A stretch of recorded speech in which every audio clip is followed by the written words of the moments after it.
Hello and welcome to a new episode of the Game Informer Show. God damn it, Cork. Hello and welcome to... Cork!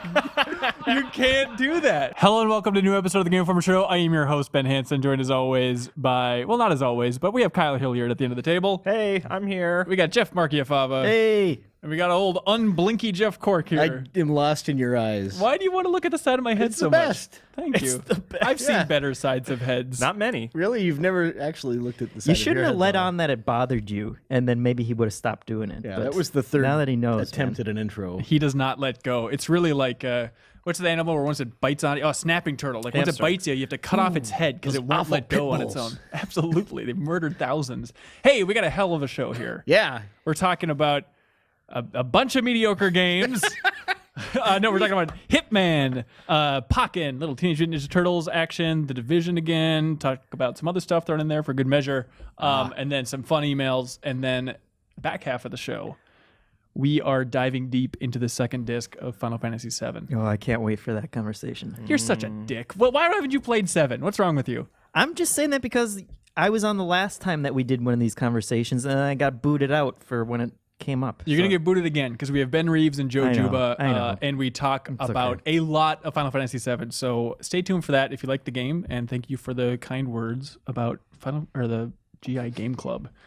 Hey, Cork, Yeah. you're just going to sit here and snicker all day on this show? No. Good. That wasn't the plan. You better have some good questions for Jeff Marchiafava I've got about great Hitman. questions. Hitman Yeah. 2016, baby. Yeah. This is the full reboot. What went wrong? Oh, it is do so it. not the full reboot. Yeah, I reviewed the first episode, as they're calling it, because it's episodic now. Uh-huh. And the good news is that the mechanics have never been better for a Hitman game. Is that true? Do you like Hitman? I don't know your history. I'm a big Hitman fan. I'm probably the biggest Hitman fan in the So you're office. like a Hitman man. Any other questions, Hanson? I have so many. yeah. So Blood Money is the peak of the series. You know, you kind of look at it nostalgically, and I still think the second game, Silent Assassin, was the best I one. think I've ever heard of that one. It would be interesting to go back to it now and see just how bad it actually is. Yeah. But the first one had very mixed reviews because it hadn't really decided if it wanted to be a stealth game or an action game. So about Seems half, like they still have that problem, half the don't levels, not as much now. Okay. But the second game was kind of when they homed in and said, okay, we're going to do this, interesting take on stealth where you're wearing disguises and stuff and hiding in plain sight. And then since then, they've always kind of had weird releases where it's like, okay, we're going to give you a couple new levels, and then we're going to rehash some of the old ones, and then Like even rebooting the story, or just like, hey, you're going back to that warehouse. idiot? sometime, I mean, the story's all over the place, but they'll redo like, hey, you loved this one hit in Hitman 2 or whatever. We're gonna remake that level again, and you're gonna do the same one. It's like they're always trying to find ways to cut corners. So what are the greatest hits, man? Is it like there's like a White House level, right? There was a White House level. There was Mardi one, Gras.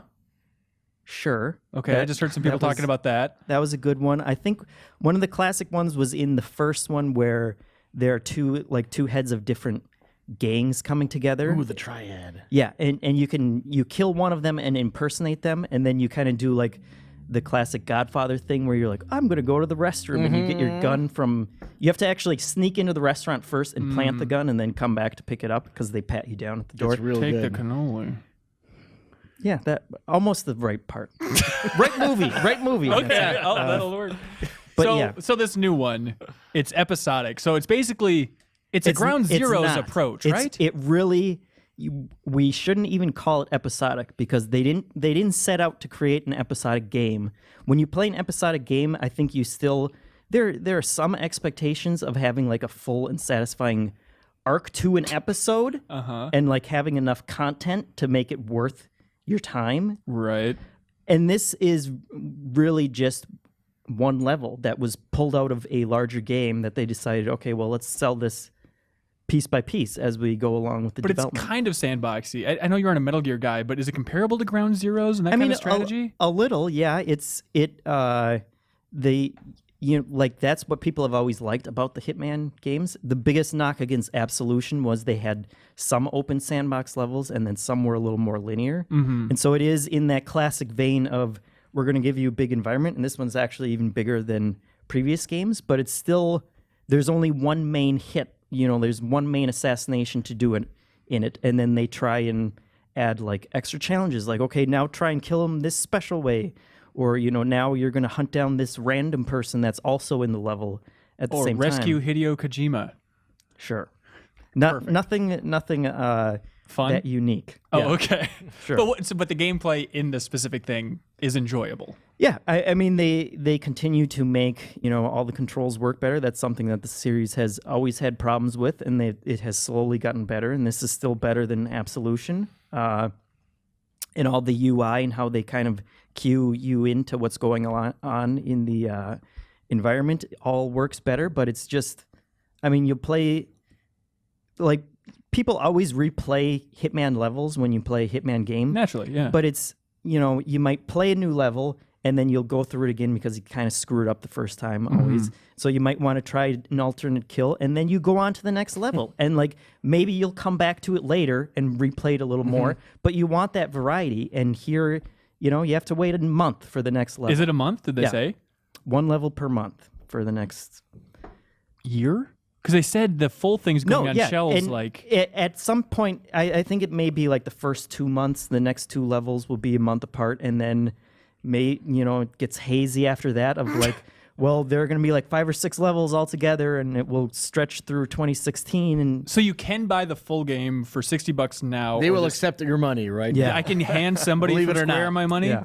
Okay, great. Or this thing is like $15? $15, yeah. And there are 2 prologue missions, which are they're much smaller, kind of tutorial levels. They're like a Splinter Cell training mission, right? Where it's like this unfinished Yeah. warehouse kind of Yeah, setup. and Okay.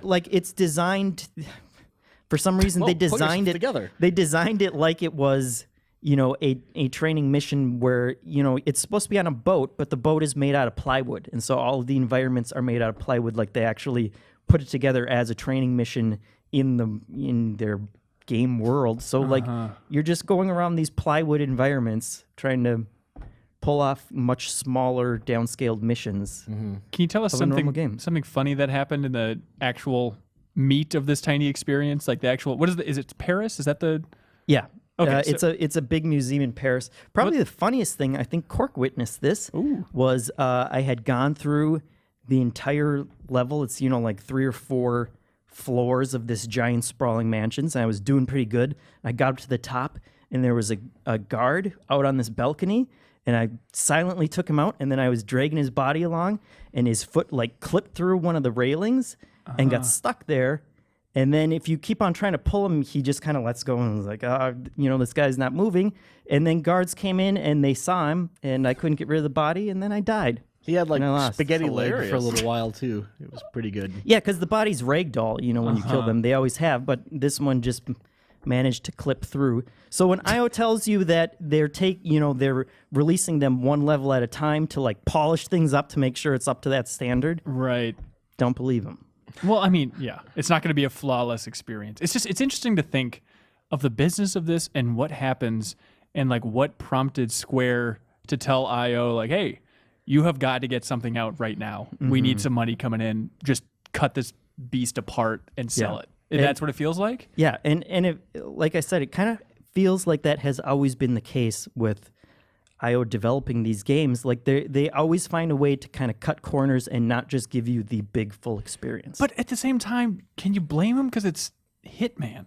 I mean, I'm not a Hitman guy, but these things keep coming out, and it seems like no one really gives a crap. I consider it's a notch below Splinter Cell in my book as far as just public awareness, but it reminds me of like Splinter Cell, where like a new one comes out every 3 years. It's like, we're really trying to do it right by the fans, and everyone's kind of like, meh, give us another one. it's And it's this fine. constant cycle of mediocre sales, and you can't keep it up. It has always been, like, for better and worse, it is a very unique experience, and it is much more meticulous and, contains a lot more trial and error and patience than a normal action game, which is why people, who actually like it have always liked it and always want more of it. But yeah, it has never had the huge appeal that, I think the developer would hope for. And so they have to figure out ways to keep on coming out with more of them. I feel like people make jokes about this every once in a while, but it's got to be a real thing to think about Square with Western developers like IO being like, get something out now. Meanwhile, here's Final Fantasy 15, which literally they've been working on for 10 years, and it feels like they have an infinite budget. Yeah. What's happening? And it was, I think it was last year or the year before too, where they came out with like their expectations for sales, and they were like, "Oh man, Tomb Raider and Hitman Absolution really tanked. You know, that's what's screwing up our business." And they both sold way better than anyone would have ever expected. Right. You know, from those series. But it's like, throw the Western ones under the bus. Don't worry about what's going on with Final Fantasy. We have a massive palace here with hundreds and hundreds of developers working on something very hard. They're really making those zippers. And I like Final Fantasy, so I don't want to bash it too much, but it's a fascinating business strategy, and I would love to figure out what the hell's happening within Square. Yeah. I don't know. Cork, any chance you're going to play this Hitman? I don't know. I played the very first one and have like dabbled.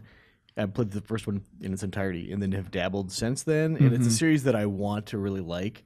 But personally, like a game that kind of captures much of the spirit of Hitman in a really weird ways, I think Metal Gear's like Phantom Pain. Right. I think hits those same notes, even though a lot of it's not based on assassinations, but in my mind I would pretend when I'm getting a guard outpost like, hey, this guy's a big deal, I'm gonna take him out. There's So still like it's little silly, there's missions like that. And what I appreciate about it too, though, is like when things inevitably go south in a Hitman game, it just feels like it is not anticipating that, and it's just like, you got a gun, you're gonna die real quick, so we can get back to like this stealth stuff because our gun stuff is not great. So you can't shoot your way out of those situations. You can, You but it just can, feels yeah. like you're getting away with something rather than like taking an alternate path, and that's fine Right. because I understand the whole point of Hitman is like to sell the fantasy of you being a silent assassin with a barcode on the back of your head. But I just feel like I would like to have that other aspect of being a Hitman kind of explored a little more too, because like the Hitman movie, which of course this is a completely different set of problems, isn't What like do you mean? isn't like a guy doing like a Chuck Berry duck walk in a dark room, like with his floss out and like strangling people and like hiding in a closet when And somebody then trying again and again. It's just a guy doing all this crap, right? So I let guess me- the trailer was him flipping around on a street. yeah, Yeah. there you go. Chuck Also, they Berry duck walk. Love it. They released the first 5 minutes of that movie as well for a $15 price, and then they keep going back. Yeah. It's to the next- episodic. Yeah. Super Mario Brothers, the first one was episodic too. It was 32 discrete episodes. Yeah. All right, what'd you give this thing?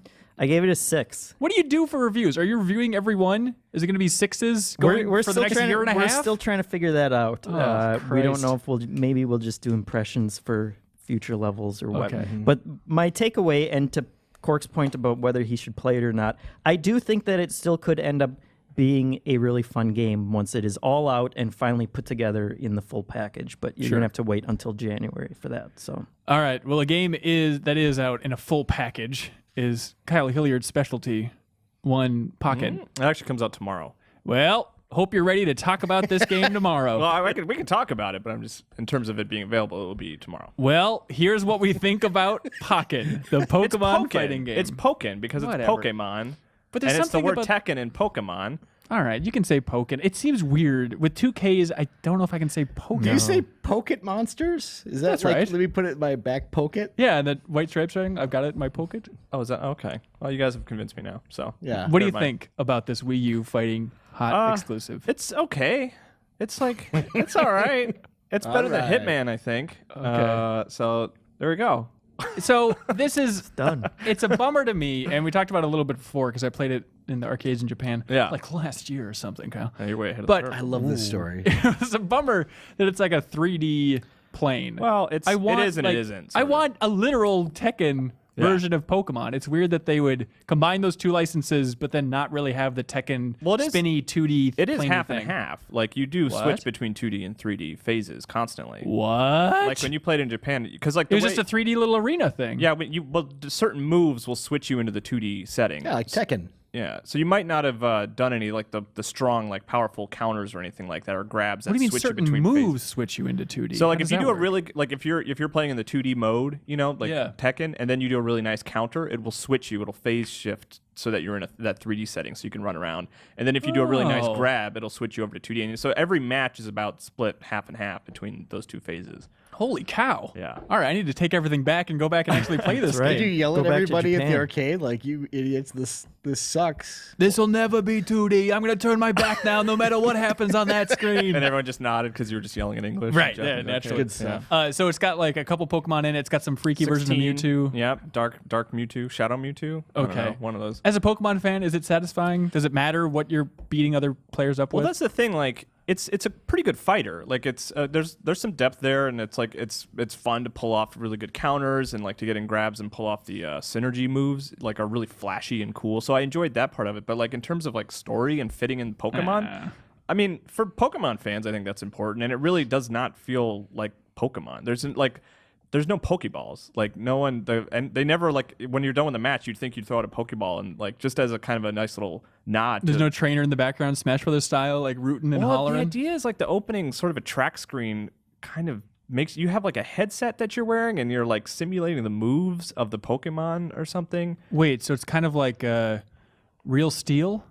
It kind of implies that, yeah. Oh, it implies that it's a lot like Real Steel? Yeah, just in the track screen though. There's nothing in the story campaign that like talks about it. Like, there's like, but it's weird. Like, you have instead of like having a Pokeball and throwing it, you have like a little headset that I guess you're telling your Pokemon what to do in real time, and they're Well, because throwing you're lots of assuming punches. direct control. That's kind of what of it the seems Pokemon, like. that's Yeah, what they can see, right? yeah, but only in the attract screen. Only with the It doesn't talk about it in the story or anything like that. No. So then you also have, can you choose your little option? Because like you can call in like one special move from different Pokemon as well, Yeah, right? So they can there throw are- more in there? There are like 30 support Pokemon, and basically you pick, like, they're grouped into two. So you grab like two, and then you can before each match you can choose which one you want to come in, and that's on a timer, and then you can. I like Dig Dug. Dig Dug was not Dig Dug. Diglett. Get the hell out of here, Sorry about Dig that. Dug. Oh gosh. Namco is showing. Well, they did develop it, so. Yeah. But I liked him because he would jump out and like come up from underneath people and throw them in the air, and then I could counter them and knock them all Okay, around. this sounds all right. Is it more fully featured than Street Fighter V? It seems to be. I mean, there's a single player campaign with like a That's story. a low bar. Yeah. So Who do you recommend this game for? the people who like Pokemon and the people who like fighting games. Not just Tekken specifically, but like any fighting games? Yeah, but like it's weird because like in the sort of the last Pokemon review, I do sort of talk about that. Like I wouldn't recommend it if you're just a Pokemon fan, you just love all things Pokemon. Like I don't think you're gonna get a lot out of this. If you're just a fighting game fan, I don't really think you're gonna be like, oh man, this is an amazing fighter. But for that person that's in the middle, like I think that they will enjoy this and they'll spend time with it and they'll practice it and hopefully they can find other people to play against. Keep in mind, you could also buy Smash Brothers for the Wii U and just play as Pokemon and have like Pokemon themed levels and music. Is that a better fighting game experience with Pokemon than Pokken? Well, there's more Pokemon here. If that makes a difference. Not including the Pokeballs though. Yeah, that's right. That's Exactly. a big. Oh wait, yeah, that's right. As the items, I see what you're saying. Yeah. Are there enough Pokemon in it, Kyle? I was disappointed that like there's no like Charizard is in there, but like there's not a lot of the other like classic starters like fully evolved or anything like that. It's more new stuff, Greninja, Yeah. all that stuff. Greninja's not in there. Oh, really? Yeah. Lucario is in there. Why do they push Lucario so hard? I don't know. He's People like fine. him. I don't know. He's Do cool. they? Yeah. Apparently. Okay. God, I really like Amiibo. Pikachu when he wears a masked wrestler Oh outfit. man, That's cool. Then you will love this. What? Game. It's in the game? Yeah, Pikachu takes up 2 character slots, and one is Pikachu Libre, That's a great use of resources. and 2 of them are Mewtwo, I guess. Also, so Isn't boy. it? We should. I don't want to give them credit, but it is it is surprising that they did not release special edition amiibo that would unlock support Pokemon. well, they have the Or did they? And I the just physical had version. blown it in a really the physical significant version way. of the game comes with an amiibo card to unlock Dark Mewtwo. Gross. So, So there's gonna be a bunch of cards. I don't know. I think all they've done is the one. That's All right. it's a weird question because like Is it? we were looking at the roster and they're like, oh, maybe they'll do DLC characters, but since this game has been out in Japan so long, I wonder how much sort of additional support they're going to do for it. Like it just seems like a nice little gift that they're like, yeah, we'll put this on Wii U. I don't know if Hanson there's might going to be a know. ton of support for it. He's got his finger on the arcade pulse in Japan. What's the future of this game? It's debatable. Okay. Let's see. There were some people playing it. Interesting. They were right next to Street Fighter 4 machines. Tekken 7's out. There are also a bunch of people playing this weird game where it's like this, basically like a. Remember that Microsoft demo a long time ago where it's like the RTS on the big glass board thing? Oh, Ruse? That Yes. Ubisoft one? Yeah, On the basic- Surface table? Yeah, basically that exists in Japan. Okay. Except like it's with little cards. Imagine like Ruse, which is a common reference point for everybody, combined with like Yu-Gi-Oh cards, where people are like slamming cards on this table and moving them around. It's just one of those things that you see in Japanese arcades, and you just have no idea what's happening. But not really, because it's literally the cards on there that's like creating units, and they're like moving around. And it's one of those things where like people are smoking, and it's really noisy, and you're just trying to make out through the haze, what is this thing, and is it actually Hanson, cool? Only in Japan, right? Guys, if you don't believe me, you gotta go there. You guys remember Eye of Judgment, right? That PS3 game? Yeah, Where I you could can't put stop remembering the physical it. cards. Yeah. Play it all the time. Okay. Just making sure. Were you a big fan of like that? table? No, thing? not at all. Not in the slightest. But when I mentioned it, you were like, "Oh no," because you use physical cards on this Japanese game. But you use physical cards in Eye of Judgment. It's the same thing, is what I'm saying. Well, speaking of cards and RTS games, Jeff Cork, let's talk about Clash Royale, All right. which is the new iOS game, sweeping the nation. It's really frustrating because Dan Tack described it as, well, here's probably the future of the RTS. And I've heard other people describe it that way. But then a lot of the press and like other podcasts I listen to, they keep calling it a tower defense game or a tower offense game. But really, it's just a super streamlined RTS, right? Wait, isn't a tower offense game just an RTS? Yes, just call it an RTS. Okay. Am I nuts? Is it crazy to call this a little streamlined RTS? Well, there are 3 towers, and you are managing resources in the most rudimentary way possible. And making troops and warring against somebody who's also making troops. it's a clash of wills in Royale. But you've been playing a lot of this game. I've been playing a lot. Dan Tack downloaded it on his phone and would not shut up about it. So I reluctantly downloaded it myself. And I have to say, it is pretty great. And Okay, easy to get into. I played it for like a minute, and I want to go back to it for sure. But it's not intimidating. You really did your due diligence, I think. so Whatever, good job. man. So like Clash of Clans. I have seems- zero interest in Clash of Clans. Okay, Like, but this is in the same family. yes. Okay, but this seems like a completely different interface, different experience. It is completely different. Because basically the gist of this, if you have not played it, it's free to play too. So you can just download it now on your iOS or Android While device. you listen to Jeff Cork drone on about it. Yeah, exactly. I'll go real fast. So you basically have like cards that you can collect, and they have different like point value associated with each one. Higher value cards take longer to put in to play because there's like a little meter at the bottom, and it slowly fills up from 0 to 10. So you might have like a unit that's 7, so you have to wait a little while to like put that one in there, and it might be like, hey, it's a giant skeleton who's like, and then let me tell you what Is happens. it's fun. People should play it if you like RTS games. Yeah, it's super fun, and it's free to play, and you don't have to spend any money if you don't want to. You just have to be patient. But I heard it's pretty aggressive with trying to get you to spend money. Yeah, sure, whatever. Oh, you're used to it at this point. You played enough. I don't know Candy what you Crush expect. and all that crap. You know what I mean? Like easy free to play, and you should probably gird your. I will yourself. check it out. With Dan Yeah, it's Tack fun. really praising it so much and saying like a lot of people are saying like, oh, the game design is absolutely fantastic. Forget the free to play microtransactions and whatnot, but it's really a brilliant little strategy thing. Yeah, absolutely. All right, I'm It's excited to super check it fun. out. So I'm glad that we had that comprehensive look at it. So. Absolutely. A game that's not out yet that I wanted to talk about with Kyle because I have not mentioned it once yet. The new Teenage Mutant Ninja Turtles game that's coming out in May. Made in Manhattan, I think is the subtitle. That's good stuff. Actually, I think it's, I don't know what it is. Mutants in Manhattan. Mutants in Manhattan. Okay. Yeah. What you played this in Minneapolis? Yeah, there's like a branch of Activision here in Minneapolis, and we went over there and played it. Me and Ben Reeves and 2 of our interns. We played 4-player. Which co-op. interns? Give them a shout out. Who was there? Was you were there over there? That's right? Luke. Luke and and Connor was there. There we go. Yeah. And we played.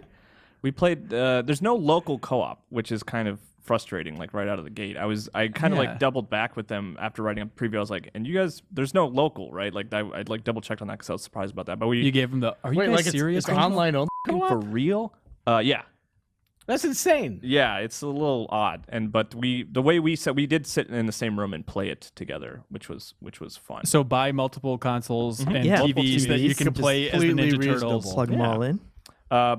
So the way it works is it surprised me because I just assumed it was kind of like like Transformers, like another Platinum like Right. licensed game where it was kind of just like a brawler, like you just move Yeah. through a world and fight people, but it's really kind of like a light MOBA where you're That's like what our headline on the site said, and I was Yeah. very confused. you basically have like a big open area.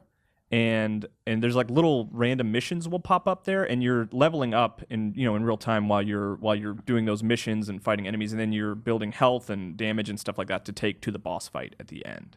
So it's not exactly like a MOBA, but it has some of those sort of like inspirations. You start at 0 every level. Yeah. I think you can weird. unlock like bonuses. I forget what they called them, but like little badges that you can equip and stuff like that. So some stuff does carry forward, but for the most part, you're going to be starting from 0 and working your way up at the beginning of every It's level. cool to see Platinum like checking out a different overall structure to their action games and kind of shaking it up.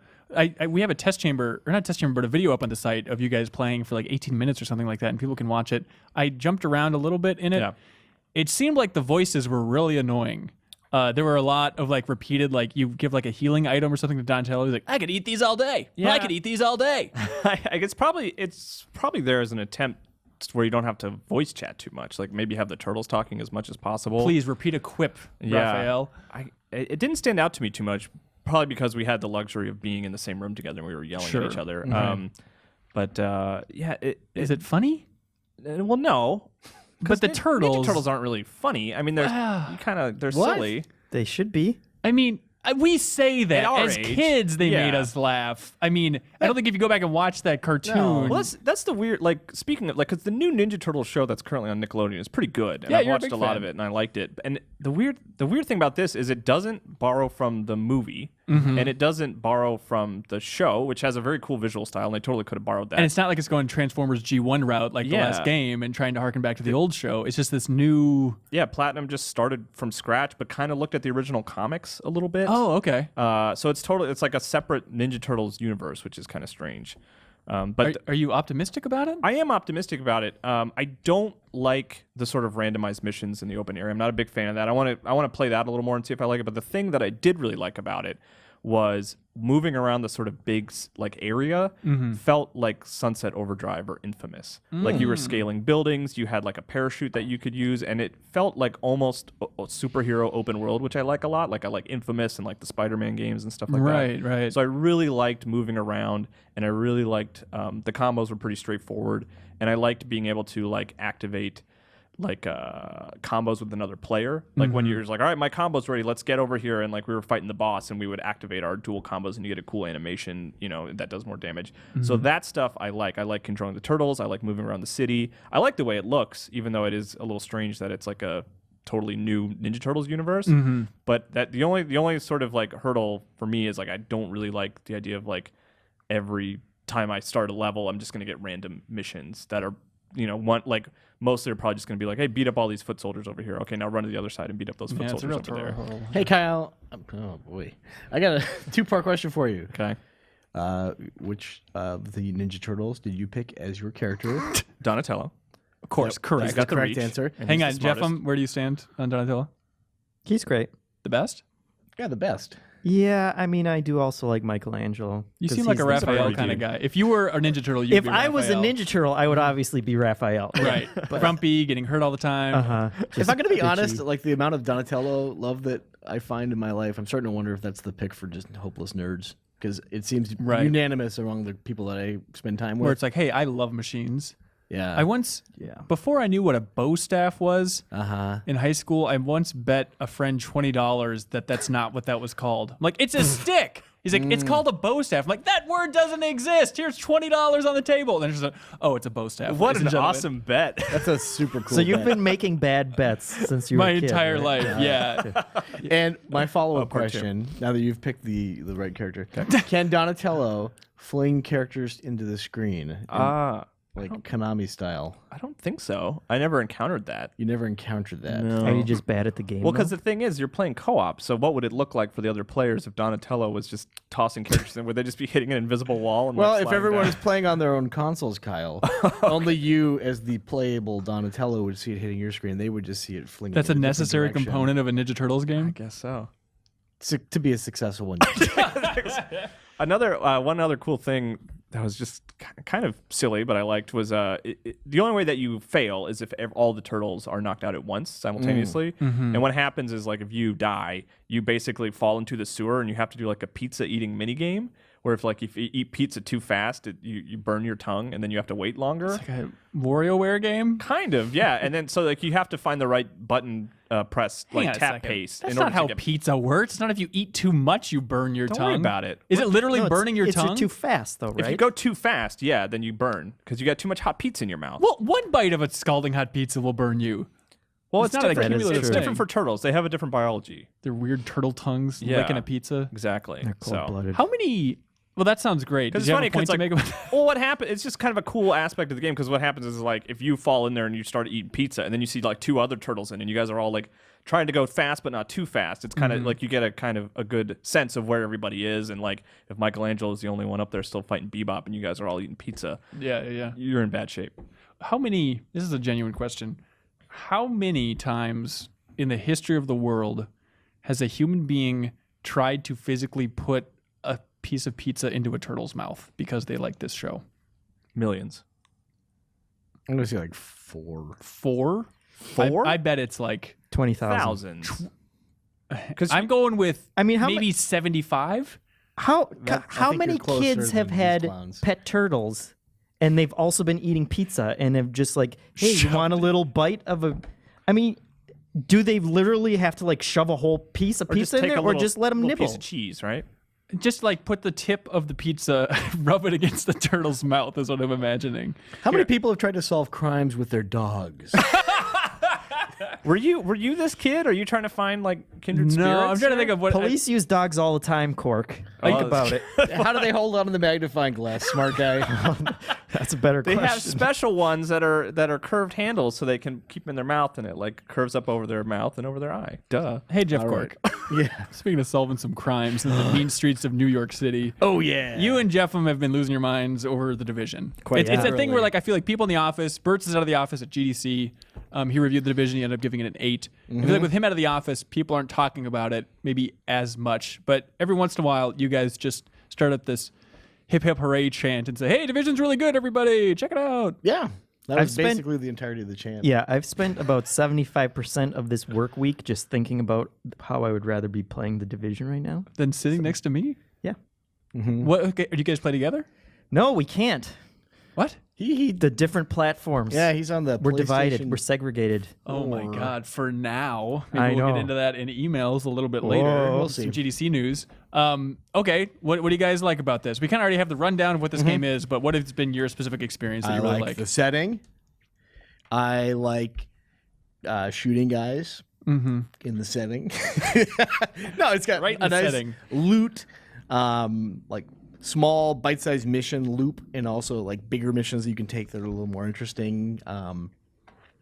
And it's a game that fits this. Like, I like to play games while listening to podcasts and yeah. just kind of grinding, and it's a really good game for that.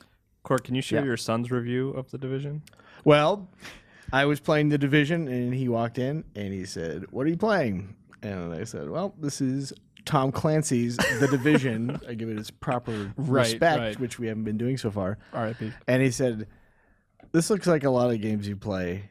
And I said, "What do you mean?" He's like, "You're just hiding behind something and shooting at guys." I'm like, you're not wrong. That is very much a thing, but it's something good to zone out to. Are you playing with other people? I have played with other people, Yeah. and it's I really like. And we did the live stream, and I thought that the Dark Zone was butt, and I just like this looks like the worst. So you're saying Part of the dark multiplayer? zone is where the sun don't shine? It's basically around the corner. I enjoy the Dark Zone though, big fan, and that's the thing. Real quick, that's like an optional multiplayer component. That's more like an adversarial, possibly. Right. Go in there. You can get special weapons, which I just have been picking up garbage weapons, so it's not worth my time. But it's an interesting component where you can like see how if other people are gonna like Friend or foe. friend or foe kind of thing, and it's very tense and exciting. So I enjoy that game. And how many times are you friends and how many times are you a foe? I'm always a friend. Really? I revive people, and I aside from the day of the live stream, everyone has been super cool. Really? Yeah, So I'm it's completely surprised. I like the idea of people just unifying and rebelling against Ubisoft. Like, we're not playing your game, eh? We're all going to be friends in the dark zone forever. Well, I will say this: one time, yeah, they're friendly. one time, we were waiting for a helicopter extraction, and this guy died, and I picked up his stuff and stole it. But he was dead. And then I turned off the console. And I was like, I feel super great about that. I did not kill him, to be clear. But it would have just gone to waste. Could you have right? revived him though? No, he was like dead. Okay. Did you then get well, him? then all's fair. He probably would have wanted you to have it at that point. Yeah, because otherwise it's just going to go into the cyberspace Yeah. or whatever. Did you rate him a little sympathy card? Yeah. Listen, You want to tell that to fun my story? darling soldier. The gist of it is that Kyle bought a bunch of little cans of Pepsi. A 6-pack. What are those things that dolphins It's an get stuffed 8-pack. in? It's an Okay, 8-pack. And Get the they're details right. 7.5 ounces, the little Yes. ones. And he left it perfect on his amount of chair. soda. And he And went home for the day. Yeah. And I walked over and opened all of them. And just left them on his chair. So he came in the next day, and it took him a real long time to realize it. And I was like, oh boy, he's gonna pick these up, like with a flourish, as he does these dramatic gestures we've all associated with Kyle Hilliard. And it's gonna spray everywhere. And I was like thinking about that night. I was like, oh, this is gonna be a catastrophe, actually. But he saw it, and he was like a super good sport about it. And I immediately blamed Ben Hanson. blame Ben Hanson. And I had a really good straight face of, I don't know what you're talking about, Yeah, Kyle. it was perfect. And I bought him a sympathy card saying, I'm sorry that your sodas got opened. Well, I was staring there, just looking at the open sodas, yelling at Hanson, and Hanson walks away. And then Cork just quietly walks up and hands me a card. And it just like, I opened the card, it's a sympathy card. And it was, well, I don't remember what you wrote in there, but it was just kind of like, I'm sorry for this trying time for you. Yeah. Signed Jeff Cork. And then you produced a 2-liter of cherry Coke. Yep, And, they- and another 6-pack of cherry Pepsi. Oh for my me. gosh, that is elaborate. And I have never heard Kyle laugh that loud or genuinely before. It was like a different laugh from Kyle. That you could tell he was really tickled. It's by a that. really good prank to have it in that 6-pack format. 'Cause it's not like you can pick up one and just dump it out, and to have it like sit overnight, so it's just a flat 8-pack of pop that you're stuck awkwardly trying to pick up. Have you, for the YouTube version, are you going to cut in your footage of Cork opening every single one of my Kyle, cans? do you think I didn't write that down and it's not playing right now? Oh, perfect. Come on, man. Yeah. That's good stuff. So, Jeff, I'm sorry, you're enjoying the division as well? Yes, not as much as that prank. It was real good, though. Yeah, it's fine. I like it. It's fine. I like it for all the same reasons that Cork does, and I have been having a lot of fun with it. And I'm saying it's fine that we skip over my take on okay. the division. Yeah. And real quick, it's interesting because I've read some people like saying, you know what, this story is pretty much non-existent, and for this, I am completely fine with that. You come down in two camps, and I'm fascinated by you, Jeff Cork, Yeah. because it's either this story is garbage and Yep. people need to stop saying this video game story is great because Yep. video games have a really tough time telling story. Exactly. Or everybody lay off of Far Cry Primal and Division, the story's completely fine. No, because I think that there are two different things at play. Right. There are games that put an emphasis on telling a story, and then there are games that put an emphasis on creating a setup. Mm-hmm. And if you try to tell a story and your story is garbage, that sucks. If you try to have a setup and it is not interesting, that sucks. But I Okay. think that you can have things that are like, I think Firewatch tells a story, Yeah. perhaps unsuccessfully at parts, but it's interesting. Mm-hmm. And I think, like, for instance, The Division has a really cool setup. And I don't need to know, like, there have been missions, though, where it has been like, ooh, I think we're going to find out who's at the bottom of this big mystery. And I'm like, I don't care. I'm more interested in the setup. Just give me a new number that's higher, eh? Hey, it's smallpox, stupids. Who cares about, like, Dr. Jerk or whatever, you know, with a microscope and some flasks. Yeah, It's not interesting to me. They built an interesting world that you want to spend time in, and that's Exactly. good enough. Yep. So something I've been thinking about Tell nonstop me what it is. is that I have a problem, Mm-hmm. and it has grown to the point where I'm genuinely scared of what's happening, and it's with Stardew Valley. And I'll get back to the division. This ties I thought in. this was going to be another gallbladder situation. Oh God, got the check in the dripping. mail for that bill. That's a problem indeed. Give me a number. Just how much does that cost? you? $21,000. Really? How much do you have to pay? Seems like $21,000. I need to look Oh. into it. We'll figure some it phone out. calls. It's a long story. But Stardew I'm Valley. glad I'm not you. God, I don't know what I would do. Anyways, Anyway, I'm 44 hours into Stardew Valley. I have been staying up late. I'm a man who prizes sleep, prides myself on my sleep. likes to sleep. I like to sleep an exact 8 hours every night, and I get super uptight if I don't get that. But I have just been staying up till like 3 a.m. Like, I can push myself. I won't be that tired the next day. It'll be fine. I cannot stop. It is wonderful. It is constantly amazing, but it is really sickly addicting. Just this constant grind of farming, and that game does such a good job of.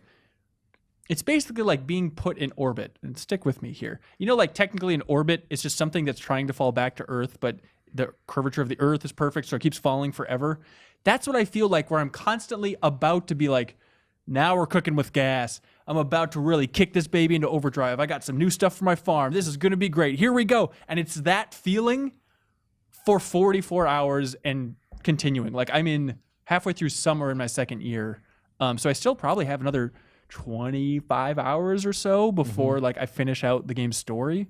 It is so good. It is absurd. It is by far my favorite game of the year. And I want you idiots to play it as well. You should bring it to consoles. Well, if you listen to last week's show, he seemed very open to it. He wants to do it as soon as he can. So Hanson, you're obsessed with a farming game. Yeah. And what do your parents do again? They're retired. I mean, I grew up on. Retired what? I mean, if you're a city boy, you would call it a farm. In the country, people would laugh at me for calling it a farm. But we had goats and chickens and raised tomatoes and asparagus and sold it. I have a question. Professionally. Yes. Did you name your character in the game Daddy? Well, yeah. Why? Just making sure. Where are you going with this? We're hitting on something here. Yeah, hot daddy. Yeah. But it is absurdly great. And where I wanted to touch on the Division stuff is like when you start the second year in that game, some things change around in the town. It's like, oh, here's this person's husband. They're back in town now. You can go talk to them. Oh, God, you could have been flirting with this person the whole time and not know that they're married? No, because there's only certain people. You could be certainly buttering up that person with presents, but there's like 8 or so people that are single. Like in their little profile, it says single, and those are the people that you can totally get down with, go to Funky Town with. I see But what you're saying. the idea of it changing up with the second year, it just had this epiphany where it's like, what if they just treat this like Division or something, or Destiny? It's just an ongoing game. I mean, it'd be tough to patch into this one now, but just every year in that game, just make it like a new season of a TV show. Like change the storylines. People come to town, people move, people get together, people break up. I don't think I'd ever stop playing this game if everybody in the town just had that dynamic element. And there are certain things that change around, but just if it was like a thing where they just treat it like a season of a TV show, it would be the end of my life. I have a I would question. play Stardew forever. I have a question. Yes. In this game, Yeah. can you hire people to do work for you? No, but you get sprinklers, which are basically that. And also last night, Do the sprinklers pick your crops, though? no, you have to Okay, pick your crops. Not But interested. I got very close to it last night, and I'm going to spoil the 10 heart event for Maru for any listeners out there, because she's my lady, and I got her up to 10 hearts, and there's a little cutscene, and it was so absurd. But go into Maru's house, who's just this wonderful little lady, and she's an inventor. She's always tinkering on stuff, and she's like, hey, I'm going to bring you in my basement to show you what I've been working on this whole time. It's like, yeah, okay. I assumed it's like something for my farm, like some sort of like harvesting device or some crap like that. And I go down in her basement, and there's just a robot sitting down there, and she turns it on, and it's like, hello, I am this robot. Hello, Maru, good to see you. And then it starts talking about how it has basically become self-aware the second it's turned on, and it's like processing all the information in the world. And then like Maru's dad comes down. He's like, Jesus Christ, it's a robot. He's like, I figured you were just fooling around with Ben down here, Maru. I didn't know you were building a robot. Is literally what he said. It's really great. And then the robot's like, I will not be contained. I know you want me to do chores for you around the house. I am beyond that. I need to search for extraterrestrial life. I need to leave my home planet. And then just walks outside with you guys, and then just starts rocketing up into space. And then there's a scene of this robot flying through space, and then the little twinkle of the star as it's gone. It's like, all right, bye, robot. I hope you come back someday. Maru's like, I guess I put those rocket legs on there. I don't know what I expected to have happen. So I thought he was going to help out with the farm. And I'm like, oh, this relationship with Maru is paying off. I get a sweet robot out of the deal. Yeah. Like, nope, he's just going back to his home planet. just a big dead zone in your field where the blast radius was. Get out of here, Maru. You know what Nothing you will did. ever grow here again. So he's going back to his home planet? No. He said, I'm searching for extraterrestrial life. And marriage is coming up soon. And I swear to God, if that robot isn't in the crowd during the marriage, I'm going to write a letter to Eric Baroni and say, you blew it. Because that would be the best. If he's like sitting in the back of the pews with like a bunch of alien friends, it's the perfect setup. And I really hope they go for that. So you'd want like a third season of this, almost like a third year, where it's like he comes back with alien crops that do weird things. Done. It's the best. If they did that kind of crap and just kept patching in new storylines like that, All those amazing plants from Avatar. The best part of that movie. You can grow some crops on a floating planet. Pitcher plant. Get unobtainium from the mine out back. It's the game that keeps on giving. I think it's absolutely amazing. But other game quickly that I played. Have you guys are you familiar with the Steam game Panzermadels tank dating simulator? Of course. Yeah, naturally. So like Hatoful Boyfriend, the pigeon dating game. Can you say that again? Hatoful? Hateful? Hateful. But there's a new game out on Steam, and it's a tank dating simulator. Same developer? No. This military tank or like just a container? Very confusing. And so I saw... What are nerds experimenting with? That is exactly nowadays? my question, because the reviews, it said mostly positive. So I downloaded it and played it, and the tanks are just humans. So it's like this cute blonde named she's like, hi, I'm M4 Sherman. And he's like, oh, here's a Russian lady, and she's T-34, and here's Panzer over here. She's a German lady. Is it like a tank in a wig or what? No, I wish. That's like the central mystery of the game is that your player character, it's just text on the screen, and you're choosing options along the way. But the main character is like trying to go to this military school in Akihabara in Japan, of course. And then they get there, and it's just a bunch of women who say that they're tanks. He's like, what are you talking about? How are you tanks? What is happening here? They're like, oh, don't worry. Watch out. Here comes the flirty British tank. She's going to take you out for a hot date and maybe flirt about bringing you back home. It's this game with interactive choices and dialogue about trying to F a humanized tank. Apparently, this is a common thing in anime. Did someone just get a dating simulator and then go into the code and just change everyone's name to tank names? So, is that would certainly make more sense and just change the dialogue around. Yeah. That's what it feels like. It is a bizarre game that apparently the Steam audience really enjoys. Of course. Maybe are they all just giving it positive reviews to mess with people, just so everyone will download and ask what the hell's going on? Maybe. Big coup. I mean, I feel like, speaking of coops, I feel like the pigeon dating simulator, that was also just a certain novelty aspect where it's like, oh, what an absurd premise. I have to check it out. And I assume that's what this crowd's going for. But the fact that people are enjoying it and playing it. Is it Frog Fractions 2? I wish. Secretly? I wish. You should tell that story because we've made that reference a couple times. What? What is Frog Fractions 2? So What's the setup? the setup is Frog Fractions was a weird... Was it a Flash game originally? I think so. Seems Was it flashy. dumb? Yeah. Yeah, and it was like a... Have you seen this? Yeah, I played it, so I know the. Okay. Yeah. It's I don't. fantastic. Tell So me. it starts off as like a really silly edutainment kind of thing where you are a frog and you're extending your tongue to get matching fractions. Right. And You're then doing math. Yeah. then it gets really weird. You have this upgrade system. You really should play it. I don't want to say a whole lot about it, but it goes in a really weird direction, and then it just starts jumping across genres and getting super weird and awesome. And people loved it, and they had was it a Kickstarter for Frog Fractions 2, but the conceit there was that they were going to release it eventually and not tell anyone that it was out or what the game would be called. So it would not be called Frog Fractions. It'd be another game that you'd play, and then it would change into Frog Fractions. So that's at a the thing. certain point. Like if you showed someone So Frog smart. Fractions, you'd just be like, "What the hell is this?" I remember you hovering over me like a weirdo, which I can understand why you did that. Keep playing this. Keep playing this. Right, You gotta right. play this because it's just amazing. It's super fun. It's really absurd. And so now, I mean, it's a big joke in the industry is always whenever there's a weird game, it's is this secretly Frog Fractions 2? It's a great mystery. I want to know where the hell Frog Fractions 2 Is it out? No, there's an ARG thing where the developers been bringing people all over the country trying to piece together little clues about what the hell Frog Fractions 2 is. If you want to go down that rabbit hole, it's a really fun mystery trying to figure this out. I'm convinced that it's this game on the Wii U that I wish I could remember the name of, but just go through the Wii U eShop. I feel like PlayStation 4 and the Xbox One's marketplace is crowded, but at least there's a certain level of quality. Some of that stuff on the eShop, man, there's Meme Run and all that stuff, but there's a lot of stuff that's in that vein where it's just garbage. There are less hurdles to jump over to get on the Wii U, I think, for indie developers. So. Which is strange. Yeah. You think Nintendo would be more of a curator of the whole experience, but there's this minigame collection. I'll try and put the video in for the YouTube version so you can see what this is. I'm convinced that no one has downloaded this and that it is secretly Frog Fractions 2. But who can say? But hey, you guys want to stop talking about video games? Finally. Yeah. You want to start answering some emails about video games? Let's do it. All right, stay tuned for emails.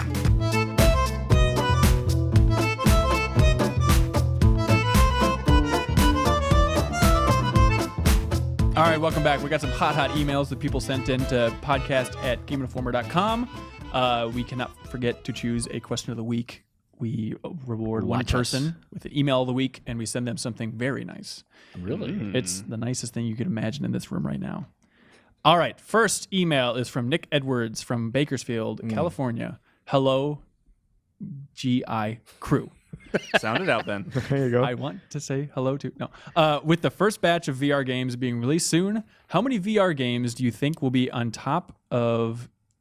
How many games do you think will be in your top games of 2016 list for Game Informer? What about for you personally? And from what you've seen so far, will there be a VR game this year that has a huge impact like Angry Birds had for mobile games? What do you think? How do you think we're gonna? All right, Jeff Cork says 0. What do you think is going to be the end of the year top 50 list in regards to VR games? I don't think there'll be any in mine, but I bet for our top 50, I bet there's top 50. I bet there's like one that will float One or above, two, yeah. and like that will be like this is the one to try VR with, and that'll make our top 50. But Bullet Train demo. You got to see it to believe it. but I'm saying one is like my bet. That seems generous, yeah. Yeah, so I mean, obviously, Rift is coming out in a couple weeks, coming up real soon. Because unless someone has been sitting on the best VR game yet, which seems like a terrible strategy considering how expensive these devices are and the fact that they're coming out real quick, I don't see it unless seriously that someone has been sitting on something amazing and just has done a really poor job of demoing The it. one I'm most excited for, Job Simulator. Job Simulator, I think is fun, but again, I think that's fun for half an hour. Yeah, exactly. Which I think was the case for a lot of the experiences we've had. VR, Cork and I are skeptics. Everybody else seems to love it. But we should mention PlayStation VR is coming out in October for 400 bones. So you have that to look forward to. But Ubisoft just announced that they're making basically a werewolf-style game, which is a little bit like Avalon. But you sit around in a group trying to figure out who's secretly evil. I'm curious how that works in VR with the multiplayer aspect and everything like well, that. everyone just brings their VR rig over to your house. You have All 4 of your people super playing beefy simultaneously. Yeah, the same way you'd play Ninja Turtles, obviously. Exactly. Yeah, you really have to have a beefy machine to run these VR things. Like our gaming PCs in the office are not doing a great job for the stuff we have, which is still rudimentary a little bit. It's not the final release and whatnot. But What is the? There's one that's in space. I don't have Adrift. Is it? Well, not even Adrift. Actually, there's another one where you're piloting a ship that everyone's really. Eve Valkyrie? Yeah, Sure. Yeah, people have played that. It that's seems the only one good. that people have been. That I feel like people have been like, oh yeah, this is really cool. Everything else has been like, oh yeah, that was interesting. You know? I'm excited for a couple weird novelty experiences in the office. The only thing I would really want to bring home is I still really want Project Cars with a steering wheel, a racing wheel at home, and VR. I think that's an experience that I really want. That's the one thing I think I'm excited for at this point. That's like going into the Matrix at that point. Yeah, and it sounds great. And then I want to have my feet massaged by a mysterious force on the outside. So Jeff, if you're lucky, play your cards right. Ooh, okay. I'll look Well, there we forward go. to So that. we're saying 1 is our prediction. Maybe. That's being generous. And Yeah. we're all skeptical dicks. All right, moving on. Stephen Beal writes in, why is it that more gaming companies that are making multi-platform multiplayer games aren't leveraging the ability for all of them to play together? Do you foresee developers ever leveraging this so that we can play as one giant gaming community? That is a timely question. He must have emailed in before this whole wave of news about this. But Jeff, take it away. What's the news? Microsoft announced that they're pushing their Universal Windows platform or whatever, and they said one of the big things about it is that it can do cross-platform play. So they're going to do Rocket League. You can play with PC players, which Sure. PlayStation players have already been able to do. But they Microsoft also said that it is possible to do cross-network play with other consoles, sort of maybe if the developers allow it and if the owners of said other networks allow it to. It's really like somebody in a couple trying to float like a 3-way or something. It's like this subtle, like, hey, if you guys are into could do this. yeah, we could swing here. What do you think about Karen? She's cool. I'm just saying. So now nice things to Sony say. at GDC, they've responded by being like, maybe there's a lot of things to work They out. said they're open to it too, so Let's this get may those happen. guys together. But the logistics of it just have to make it impossible, right? Why? I mean, you can play with someone, but you're never going to get like voice chat between the two systems. It's I don't know. I bet it's easier. than we Parties? think. How are you going to set up a parties. party? Yeah, that's a good well, point. yeah, that's tricky. I mean, it's just going to be in the same player pool. I mean, yeah, I've played Rocket League on PC and PS4, and they populate that, and it's never a deal breaker. But the console thing is Does different. the voice work across? That's a good question. I mean, you're just I don't know. broadcasting audio. Like, You know, like that I seems like guess that wouldn't be I guess too they hard. could. But I don't know how But I think programming once works. you get into like squads, if you're in the same squad or That something, seems tricky. I could see it. What do you think would be the game? I could see Rocket League. Those guys seem really yeah, hell bent on they, that. They That'd seem be to great. speculate, and they already have both consoles working with the PC, so there's Right. kind of like that overlap already. Meet in the but, middle. Yeah. Wait, God, that's such a weird thing to think about. If you're playing on PC now, you're like, here's some Xbox One guys, here's some PS4 guys. They're just on different sides of the wall in the Rocket League arena. They can't talk to each other. Final Fantasy XIV has been a discussion point. Like if that comes to Xbox One and then they cross-pollinate it, maybe it's already on Xbox One, but just making that cross-pollinate all the way. Is there any advantage for Sony and Microsoft to have them cross-pollinate? Good question. Is it inciting just unnecessary Riots? competition? Oh, competition. Yeah, same thing. No, I mean, I think it's beneficial, isn't it? You let people play with their friends. I mean, I think at some point they have to recognize that people aren't going to go out and buy another console and another copy of a game. So maybe Yeah. it's more beneficial for like the game creators to be able to allow you to So if buy they it on push whatever Microsoft. platform. But it's also it's great PR if Microsoft's getting out there and saying, hey, we want this to happen. What do you guys think? So it's going to be this PR arms race of like, no, we're for the gamers. we're support really it going to more." do it. And then get legal in the same room and they have to be nice to each other as well. Good Christ. I'm excited though. Like playing cross-platform, like, you know, Street Fighter V, cross-platform on PC, PS4. I still think Portal 2 is crazy that you can have co-op between PS3 and PC.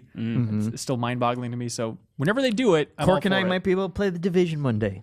Yeah, there is a bit of a division between us. Reunited. Justin writes in. He's from Michigan. He says, do any of you guys have funny first impressions of your coworkers? Maybe this is a chance to let that person know what you thought of them. I feel like this came up because we talked about it with Tim a little bit, our first impressions of that. I just wanted to bring up that Kyle drove me insane when I first met him because I was in the old replay room working on capturing Quest 64 footage. I hadn't even started yet. I don't think at that point. Yeah, you came Because around with your visiting. pregnant wife. Yes. And it was like his first tour of the office. And Kyle's like a nerdy guy, but immediately I was struck by this guy's not nervous. And it drives me nuts. He was like cool as a goddamn cucumber in his first tour of the office. Yeah. He has ice water in his veins. What is That that? wasn't my first tour of the office. Exactly my point. I was also in the middle of like moving my 8-month, pregnant wife across the United States. So maybe I had bigger fish to fry at the time. She probably helped though, right? Like move herself. She did, yeah. She got Okay, up and walked let's- around. She's an autonomous person. Yeah. Sack of meat. Just pulling her along by her hand. Come on, honey. But- well, I'm sorry to have offended you with my confidence. Well, I guess. I'm fascinated too because it was your first day in the office, I believe, that we recorded the Halo replay. yeah. And Kyle was the biggest cocky piece of Which it's funny because that set the standard that has just totally washed away like immediately because I have just been awful at playing games on replay ever since. Right. But I remember Cork being on that replay and being genuinely mad. What was it? On Halo 1 multiplayer. Like, he beat your ass so hard that you just did not... You got into, like, super quiet, angry Cork mode about it. I love that. By the end... I love Oh, that. everybody Super loves it, good. too. I It's good think TV. I was just surprised because I'm not great at games. I think I was just surprised that I was being Yeah. successful. So if you want to And hear... you were like very vocal about that. Oh, he too. was. Oh, I'm so surprised. Gosh, I can't believe I'm beating you so hard. What's the score again? How am I so good at this? Oh, I'm pissed at him now. yeah. Yeah. Just blindly Guys. throw a grenade. Look what happens. I'm sorry about that, you guys. It's all right. Hanson, didn't mean I to. also have a story about that. It wasn't my impressions, but when you started, Oh, everybody already talked about this when Tim left. Everybody thought I was Wally. I wanna hear. Cooper, and then turned yeah, out- it was Jeff Annette. Holmes. She Right. was like, I don't know about this guy. He's total white bread. Just- Ben Hansen? I think she may have said honky. Actually. What? Yes. Wow. Can we Jesus say that? Christ, Annette. We'll have to have a huddle after to see if we can actually say It's that. confusing. Yeah, and then it turned out to be a big old weirdo, and then Annette and I got along great. Yeah, I remember I had a party at my house, and that was when you first started, and you were like very pushy. And you, physically. you said you wouldn't stop pushing everyone in my family over, which was a bit rude.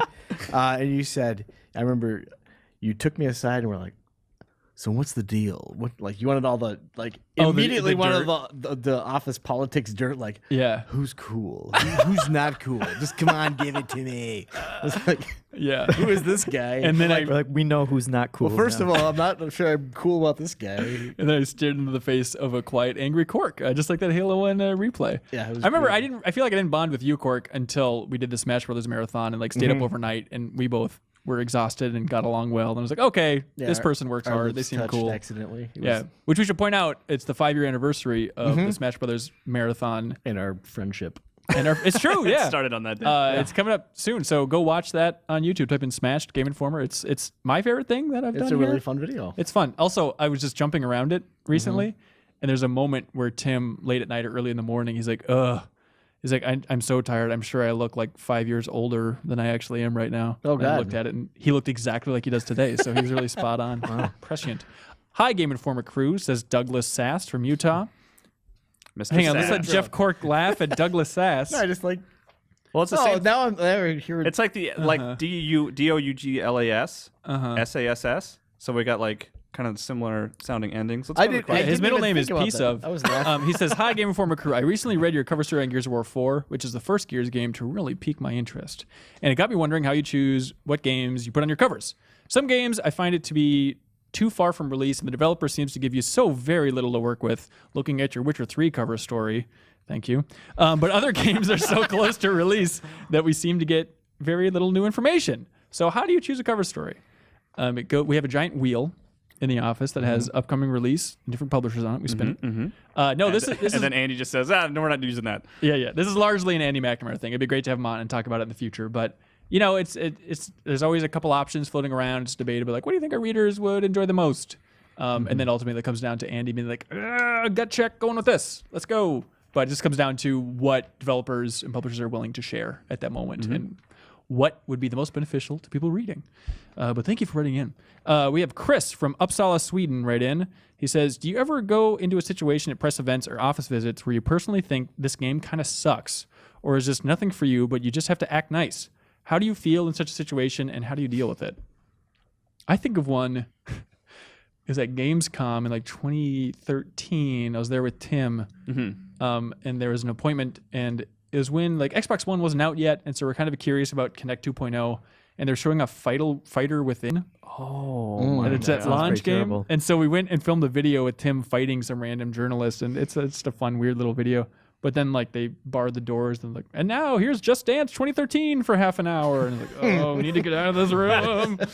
Do you guys have any good go-tos? I don't remember the title. It was my first E3. It was like 2012. I think it was THQ was showing off this like sniper game. I don't remember what the title was. It wasn't like Sniper V2 and all that stuff. It might was have been, yeah. And I Okay. just remember like I was playing a little bit and it seemed fine, but the game just started just collapsing like around me. What? Like just like the character falling to the ground. Like I couldn't climb ladders. Like the shooting just wasn't working. And I just remember the guy like showing it to me was just like yeah, that's not supposed to happen.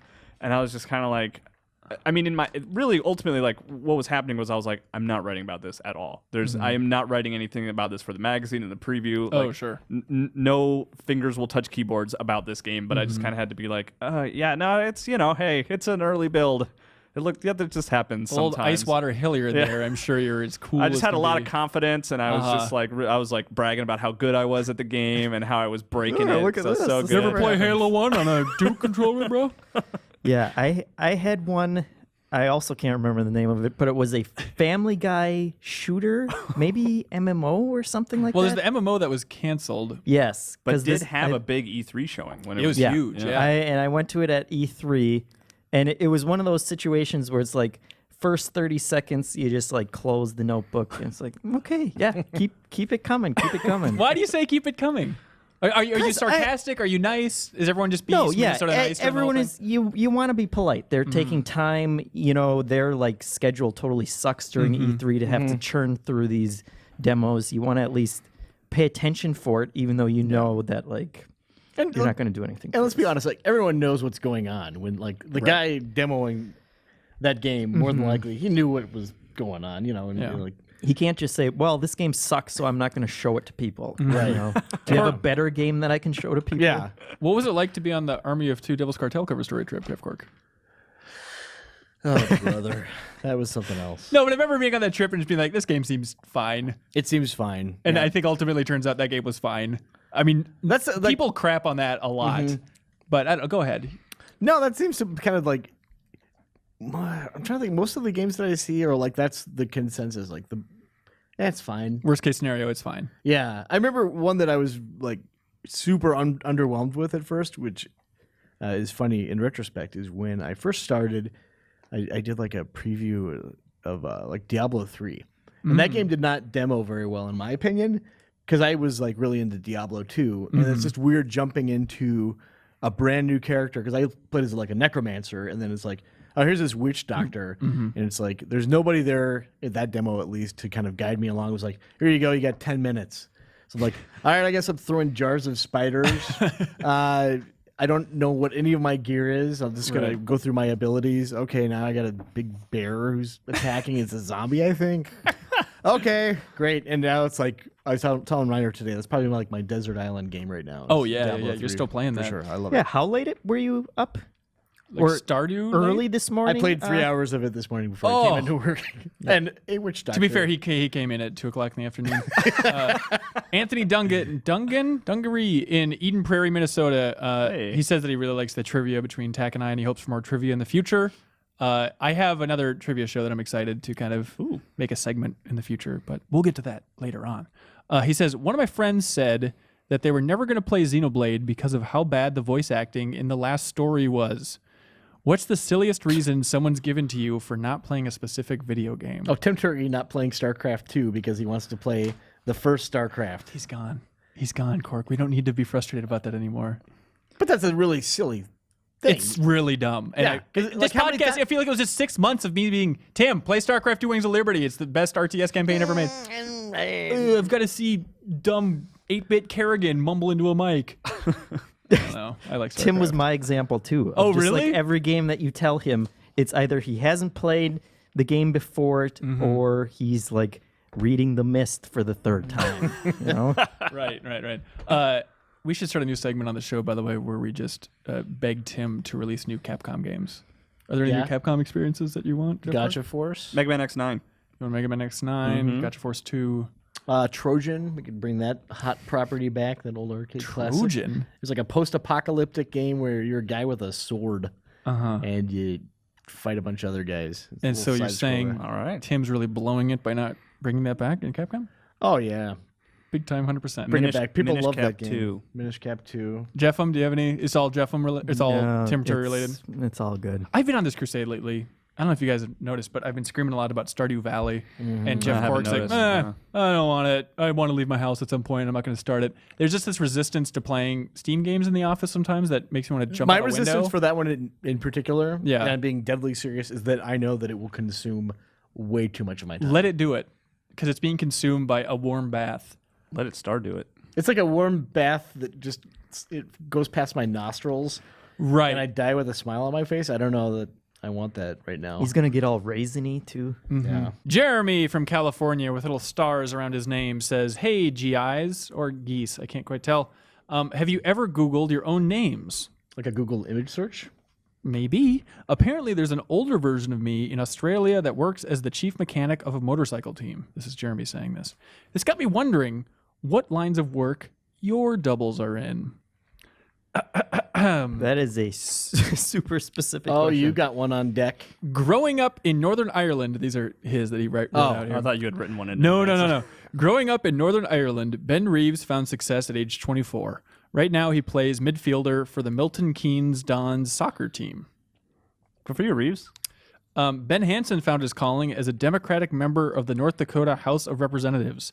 As the District 16 representative, he opposes eliminating state income tax because, in his words, quote, many of the states that have done it regret it.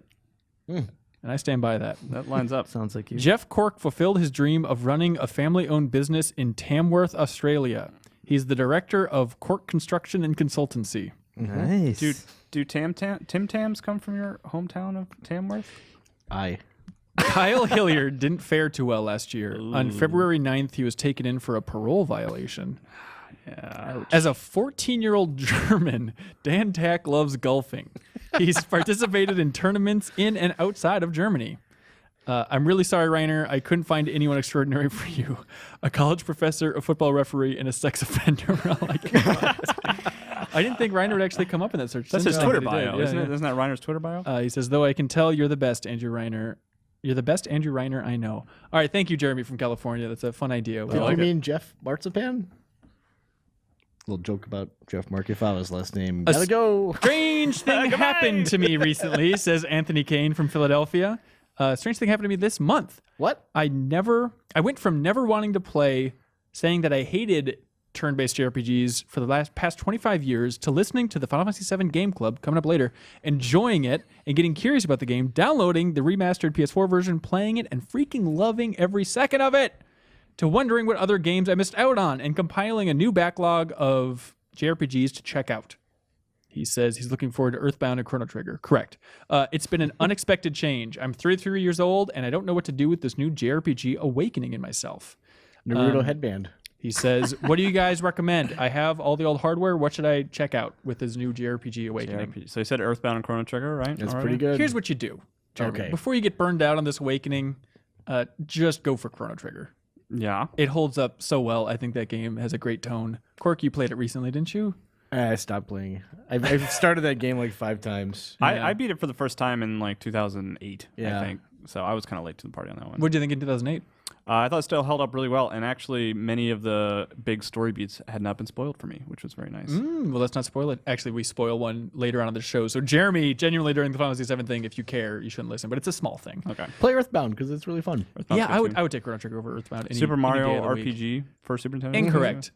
Super Mario RPG? I think you go for Paper Mario before Super Mario RPG. But if you're going like back though, I guess He's just JRPG in general. Yeah, JRPG in general. If you have Okay. an N64, go Paper Mario. If you have a Wii U, just buy it on there. Or you could play 1,000 Year Door, also fantastic. Don't listen to Game Informer. He also says money is no object until his wife finds out about it. So yeah, we all recommend keeping your wife in the dark for years into the future with your secret hobby and passion. Buy a way to sealed do it. copy of Earthbound with the strategy guide in there. It's the only way to go. Yeah. It really is. All right. There we go, everybody. Great stuff. What's did it. the best email of the week? I like the one with the guy that did all the research on the alternate universe versions of us. Correct. How do you guys feel about that? As a selfish person, I agree. As a selfish person, I hated it because I wasn't in it. But sure, let's go with it. All right, Jeremy from California, you win question of the week. We'll ship you out something real nice thanks to Joe the intern packaging it up there. So thank you everybody to wrote into podcast at GameInformer.com. We appreciate your emails. And I want to advise everybody to stay tuned for a big old discussion about Final Fantasy VII with Joe and Reeves. We dive into everything on the second disc. So if you've been playing along, we hope you enjoy it. And if you haven't, we hope you like listening to a bunch of dorks geek out about a great game. So stay tuned for that.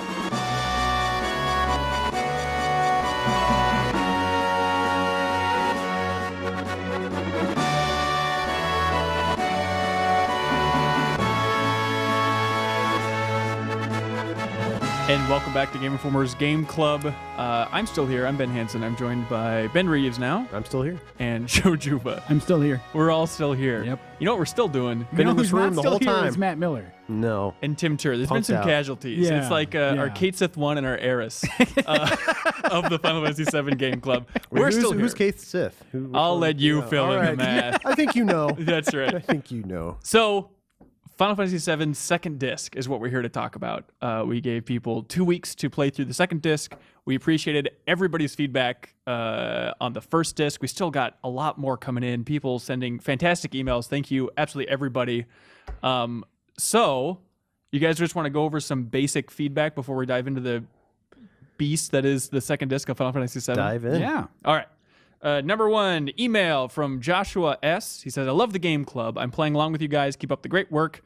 My only note is for Joe to sit back and relax and let Ben determine when to insert comments. Okay. It shows a lack of respect and makes for bad radio. Hang on, he has more Dear points. Ben- Joe, Ben I Hanson. listen to over 30 hours of podcasts and talk radio a week and can honestly say Ben is a great host. Thank you, Joshua S. Hey, I'm not saying you're a bad host. Uh-huh. Okay, I'm not going to harp on this. I'm saying for the last discussion, we spent a good 20 minutes of just us talking among ourselves. Right. And I wanted to get some other feedback. With that being said, I'll let Ben handle the flow this time. That's right. We're cutting Joe's mic just to help that out. Let's see. Chad writes in. He says he really enjoys hearing us debate how to pronounce certain things in Final Fantasy VII. I feel like this is a recurring theme. He says that, personally, when playing Japanese original games, I look at how the Japanese have a name phonetically written. So Eris/Aerith is Eris, not Ares, like I say sometimes. I'm sorry about that. Also, the name Kate Sith is taken from traditional Celtic folklore and is traditionally pronounced Ketchi. Ketchi? That's how he typed it out phonetically. We'll find out if we ever check out Advent Children again. But I didn't know that in Crisis Core there's a level where you play as Kate Sith. Oh, really? Yeah, there's a... Man, I played Crisis Core, and I don't even remember that. It looks like a quick little thing where you're sneaking around just as the cat. How do you pronounce Are you Final sure- are you- Fantasy? Are you sure that's Crisis Core and not... Oh, I'm sorry. It's Dirge of Cerberus. It's Dirge of Cerberus. Yes, I'm that's sorry. in. I'm yeah, sorry. yeah, It's yeah. totally Dirge of I also Cerberus. played Dirge of Cerberus, but I remember that Kate Sith had a more prominent role in that. Right. Which is great. I mean, that's what you want, is a game that with like Kate Sith and Yuffie in like primary supporting roles. That was the PSP one? No, No, that's Dirge PS2. of Cerberus was PS2. Crisis Core was the PSP one.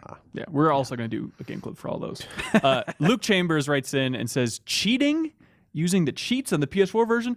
Oh, for shame. The player's struggle in Final Fantasy VII or in any game is part of the story. Playing this game without obeying original rules is like listening to a movie without watching it. Which does he consider cheating? The speeding it up? Is that considered cheating? That's a good question. He I don't might. know. He seems pretty strict about To this go stuff. with his movie analogy, though, like, Yeah. like if you like, I have played this game several times, like to thorough completion. So it's like, if you watch a movie that you've already seen several times before, do you need to sit and give it your undivided attention every time, or can you maybe like fold some clothes or go to the bathroom in the middle? I mean, like, And skip with to your you. favorite part or something? I'm just saying when you have already sort of absorbed your full appreciation of it through multiple other playthroughs, I don't think there's anything wrong with sort of like easing yourself through another one, especially since for me it actually made this playthrough more fun because it's like giving me options that are like I never had when I played before. It's like, oh wow, I can have limit breaks whenever I want. That's kind of cool. Yeah, it made you know? grinding Like, so much easier and kind of fun, actually. Yeah. Grinding was great because I had to like grind to get some limit breaks. Question which is, do you we might guys talk about use- later? But Did you guys use a 3 times speed for any story moments? Do you always turn it off during that? I turn it on most of the time, actually. So do yeah, too. for story moments, I do. Just do because I too. like how fast it moves, and the text actually moves fast. The text is a big thing. It's interesting to me, the scenes where you can't, like any story moment where there's some sort of like FMV in the background or something, any sort of like weird animation, you can't use 3 times speed for that. yeah. It feels like the game's just crawling when like when you get on the airship, like the background CG is happening, so you can't Right, you speed it can't. up. Yeah, for sure. Yeah. So listening to them all go around in a circle and talk, it's like, oh, come on. It's sad. But I feel like especially with the battles too, which is like, yeah. I mean, like that was at the time those battles felt like so awesome and I don't know, revolutionary. But now like going back to them, yeah, I definitely feel like I don't know that like they just go too slow. Especially- They move too slow normally. It feels like the system is just sort of like caught up on something. So Right. like being able to speed through it, even if you take some extra damage because the enemies are like their ATBs are filling up faster, Right.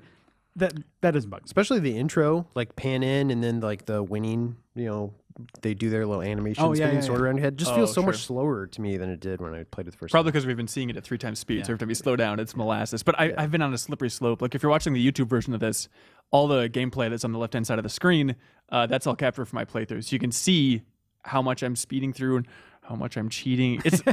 It's a lot. Where like I'll be in a boss fight and I'm like, nope, I don't feel like losing here. And Yep. I'm sorry I'm to the slash. Luke. I'm the slash. I'm the slash. Totally, yeah. It's a slippery slope. Oh man, we can actually talk about this now. It's disc 2. Yeah. Speaking of Omni Slash all the time. Yeah. The battle arena.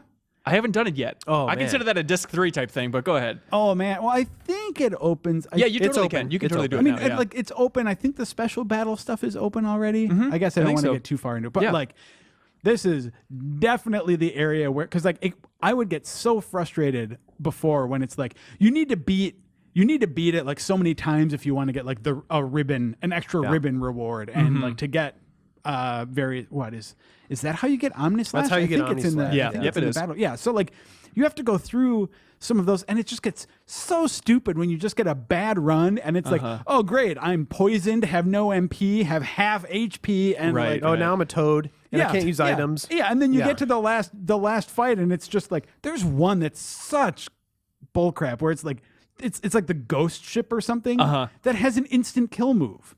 That has like basically just like picks you up on the paddle and like flings you out of the battle. and so then- cheating won't even help you there, right? No, cheating doesn't even help. If that happens, you unless just lose. Just kill it fast enough, yeah. Yeah, so you have to. It just has to not use that attack. So like things like that on my original, excuse me, on my original playthroughs of it, it always just felt so cheap that I like the fact that like with cheating, once you have Omnislash, you can just be like, I'm not dealing with any of this garbage. I am like grinding through this battle arena as fast as I can to get the rewards, and then I'm just done with it. Yeah, that kind of bonus stuff, I definitely want to save for the next episode. There's so many little optional things and whatnot. Yeah, and that kind of thing. we But can I'm totally save with it. you. By the way, speaking of just Gold Saucer quickly, a lot of people wrote in defending Gold Saucer, saying how great it was. And actually 2 people emailed in talking about how Square predicted the future of microtransactions and having the premium currency with GP and all that stuff. It's like, interesting Did we? point. I forget. Did we generally not like Gold Saucer? Where did we land on that? No, in the I last think we just discussion? bashed the mini games a little bit. Well, they're- polygonal they're garbage. terrible. But yeah, the mini games aren't fun, but like I think in concept, I mean, like we talked about last session, in concept and tone, it's this like it's like a fun little vacation in something that's otherwise a pretty grim landscape. for So- sure. I like the setting. For sure. Hammy from Fridley, Minnesota writes in and says, in response to criticisms that the characters in Final Fantasy VII are homogeneous, I wanted to put forward the idea that at the very least, it felt like Square tried to fit each character into a classic archetype from previous entries. Yuffie's the ninja, Cid's the dragoon, Kate Sith is the dumb dildo who doesn't belong. This theory starts to fall apart the more I think about it, but I actually appreciated having the choice of making one team member my guy or girl who poisoned enemies when they hit them, but also could summon Hades, then shoot meteors down out of the sky. So I think last time we talked about kind of the characters they're getting more bland, but that is true that they at least go for some form of an archetype with most characters. Yeah, I think our general criticism of that wasn't necessarily even in their characters as much as it is just like kind of like in Final Fantasy VIII, where just like characters are kind of interchangeable, right? Where it's like anyone with 8 materia slots can do the same things as anyone else with 8 materia slots. A lot of people, I mean, You know. it's not like it's news, but a lot of people wrote in defending the materia system as well, really loving it. Yeah. And I think I'm with you. I think it's great. I would love to see the materia system somehow, like, you know, maybe certain materia have different effects based on who equips them, or But something then it's like not the that, free you know? form. Like, we're min-maxers, Joe. Like, you're going to just slot it into the assigned character, and then at that point, what's the point of materia? Well, no, I don't necessarily mean assigned. I think I mean like give them separate but equal effects. Isn't or, that kind of what 9 did? They had the weapons, and only certain people could equip a weapon, and the weapon is how you learn. I'm not I think, talking about. skills. Well, okay, look, this is just pie in the sky stuff. Like, this is not real. But like, all I'm saying is that, like, let's say everyone can equip the fire materia, but maybe it has a different kind of bonus or assigns a different kind of ability based on whether or not Cloud has it equipped or Aerith has it equipped. Sure. Right, You know, right. something like that. To give you the sort of the sense, I think last time I brought up like Final Fantasy VI, and that like all of those characters, like every character can learn every spell, but every character also has unique abilities, like, you know, Sabin's Blitz or Cyan's like sword techniques, and you know, things like that, where it's Yeah. like something that distinguishes them in addition to the level of customization that players have. Yeah. That's all I'll say about it. Sure. Hey, last time we touched on it a little bit, but just before we dive into the meat of Disc 2, Reeves, you said that you got Yuffie on this disc. So you did the whole Wu-Tai thing. Yeah, I finally went back and did that because I was kind of in a rush to finish disc 1. Yeah. But I went back and did all the stuff. Like I went and got Vincent as well. Oh, sure. On this disc, and I did the Wu-Tai stuff, which was fun. It was a little annoying Wu-Tai ain't running. nothing to F with, by the way. It was a little annoying running around that town and looking Trying for to her. find her. Like it was a pain in the ass, and she has all your materia. So I remember the first time playing it, just freaking out. Like I need to find her now before. Are you playing on the PS4 version? Yeah. Did you have so on the Wu-Tai side quest, I had this part, I don't remember if this was in the original one or not, but you're supposed to like pull a lever on some back wall or something. Yeah. And the location of it or the not collision, but like the area that's active was really weird for me on mine. Actually, I do remember that. Yeah, it was a little bit Like, funky. I yeah. went up to like pull the lever and it's just like nothing happening. I'm like, oh great, I have a glitch. And it turns out you have to like stand in some weird position and face some weird direction and then do it, and then it activates. On the PS4 one? Yeah. Yeah, Adam I don't Adam remember Greensboro wrote in actually talking about the one problem I have with this game that's driving me up a wall is just the analog control. At least on the older versions. So when you exit a screen in a particular angle, instead of walking straight, you have to do it in a Yeah, serpentine that's a like problem. lunatic. People wrote in that are playing on the iOS versions, and like trying to control some of those finicky areas in iOS apparently is garbage. It's a pain too at 3 times speed if you're trying to run around the environments at 3 times Just speed. get Oh, stuck, yeah. Which you have to turn it off at some point just because like I'll feel like I'm pressing up on the stick, but he's running right. You know what I mean? Just like the. Are you analog hanging controls. sideways though? But I mean, I'm so upside down. An when I important play this thing. An important thing to note, though, is that like this, like analog control wasn't really a like analog control, multi-directional 3D sort of like working on that plane was still kind Right. of new at this point. I don't even think they had It's not analog like They control didn't sticks. know. 'Cause Oh, I no, remember no, no. wanting a re-release with that because Yeah, they yeah. did that for like Resident Evil 2, where it's like, oh, the director's cut with analog controls. Like, God, give me that for Final Fantasy VII. Yeah. Okay. So not even analog, but just the idea of like working on like multiple perspectives like that rather Right. than 2D. I mean, like that's something that I remember even all the way through the PS2 era. Developers still really having a lot of trouble with like that kind of thing, with like intuitive directional controls with like camera shifting and things like that. Yeah, and somebody wrote in talking about like how Midgar with the fixed camera angles works relatively well, but he was driven insane just by the slow kind of mushiness once you get out into the world map and other areas of just trying to rotate and work in this polygonal environment is so clumsy. Just have the top-down camera all the time. That's what I do on the world map. Wait, what? You can switch the cameras when you're in the world Really? map. Yeah, because it can be behind you or it can be just top down. What button is that? I didn't know I that. don't Yeah, know. I didn't- One I of the didn't left find triggers, maybe, or maybe Holy it's the cow. maybe it's the touchpad. I'll have to try that. But speaking of the Yuffie quest, real quick, Chuck from Portland wrote in and says, when Don kidnaps Yuffie and Elaine, if you have Vincent in your party, at one point he looks at Don and says, I have no issue with what you're doing. I'm just offended by the stupid way you are doing it. Oh, what? Or something along those lines. So I don't think I had Vincent at that time, but I remember that scene. I'm like, well, this is really messed up because it's sort of like implied that he's like kidnapping women and raping them or something. Who like, knows? It's like, weird. Yeah. You're Yeah. like, and plus then he's hanging them upside down off of this weird statue. They clearly just watched North by Northwest or something. Like, who knows what they're going for? But speaking of Don again, because we can't get away from old Donny boy, London wrote on the Facebook group, he says, fun fact, the symbol that's on Don's bed sheets in his room, it translates to heaven. It's the katakana symbol apparently for heaven. So his bed sheets just say heaven on them, which is pretty cool and just classy. like mine. Yeah, good old Don, he says. All right, you guys want to dive into some good old-fashioned Disc 2 stuff? Yeah. Yeah, let's do it. Well, let's start out. First town you get to is the mountain town, right? I don't even know. Does it have a name? Mountain Snow Place. Probably has a name. I was so excited because I got there, ran in. I was like, oh boy, let's go. And ran straight ahead and immediately got stuck behind the sign.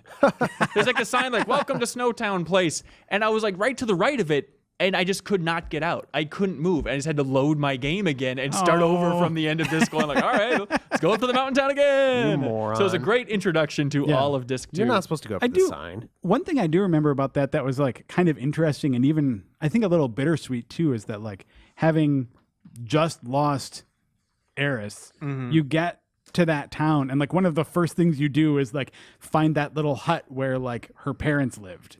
Yeah. And it kind of makes you think like, oh man, sure would be nice for Aerith to see this. It'd be nice if you Oh, that's walked up right. here. There's those videos that you Yeah, watch of yeah. her parents like talking. And you're like, oh, that is kind of.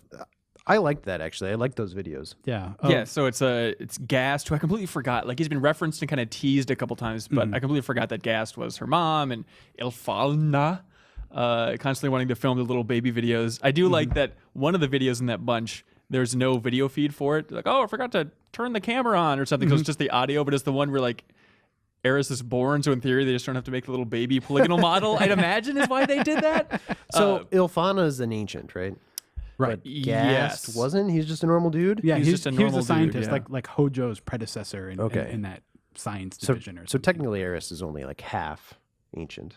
Yeah, Right. she's a mudblood, if that's what you're getting Yeah, at. that's what I'm trying to. Okay, It yeah. wasn't going to be so I mean, offensive. I think the idea is that like you're kind of part of the bloodline or you're not. I don't know that there's the concept because like really, since there haven't been ancients around for a long time, it would be like super thin and well whatever. Yeah, it's a complicated story, but Yeah.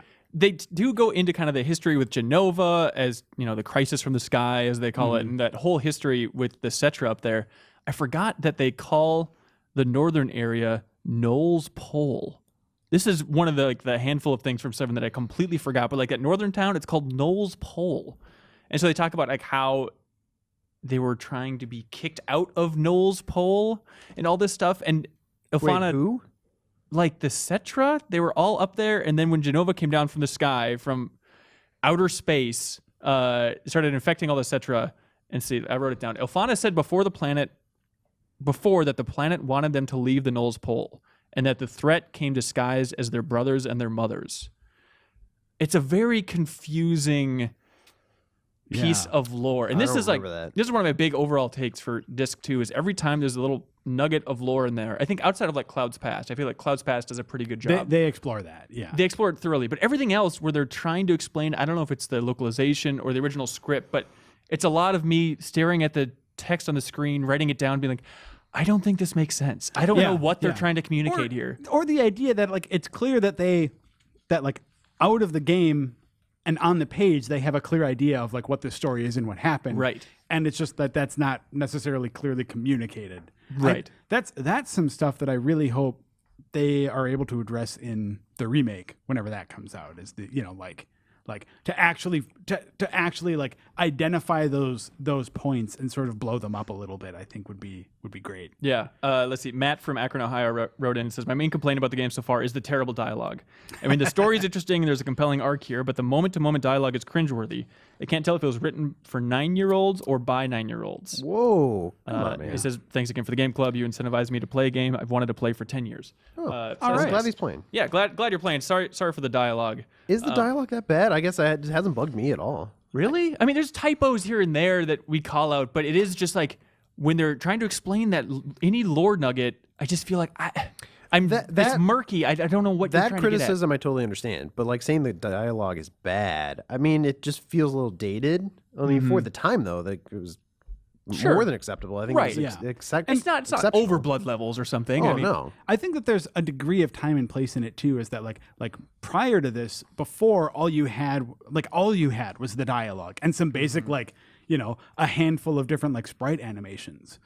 So I actually remember really liking the dialogue and the exposition when I first played the game, because you have this whole other dimension of expression going on with like actual character models being able to sort of shrug and emote in ways that like you weren't able, that just hadn't been possible up to that point. So in my mind, the dialogue is good because it has this like additional element that it didn't have before. Now, of course, in retrospect, yeah, it's a little rough, but like, I don't know. I think from a nostalgia standpoint, it didn't bug me. Yeah, Raph, by the way, wrote in, just going off that point a little bit. He says he really loves the gestures that they all do, especially the shrug. And no one does it better than Cloud. And Yuffie's ///. He hopes he understands what he's talking about. Yes, we know exactly what you're talking about. We've seen it 1,000 times. That's all she does. Yeah. For me, these little clearly a product of the PS1 era quirks help give the game its charm. The game may be dated, but there's never a dull moment. Thanks to Yuffie's /// move. What is that? And I love Barrett's. I'm just going to shoot things for a while. Of course. I do like that he shoots things, but it never seems to really damage anything permanently. Right, naturally.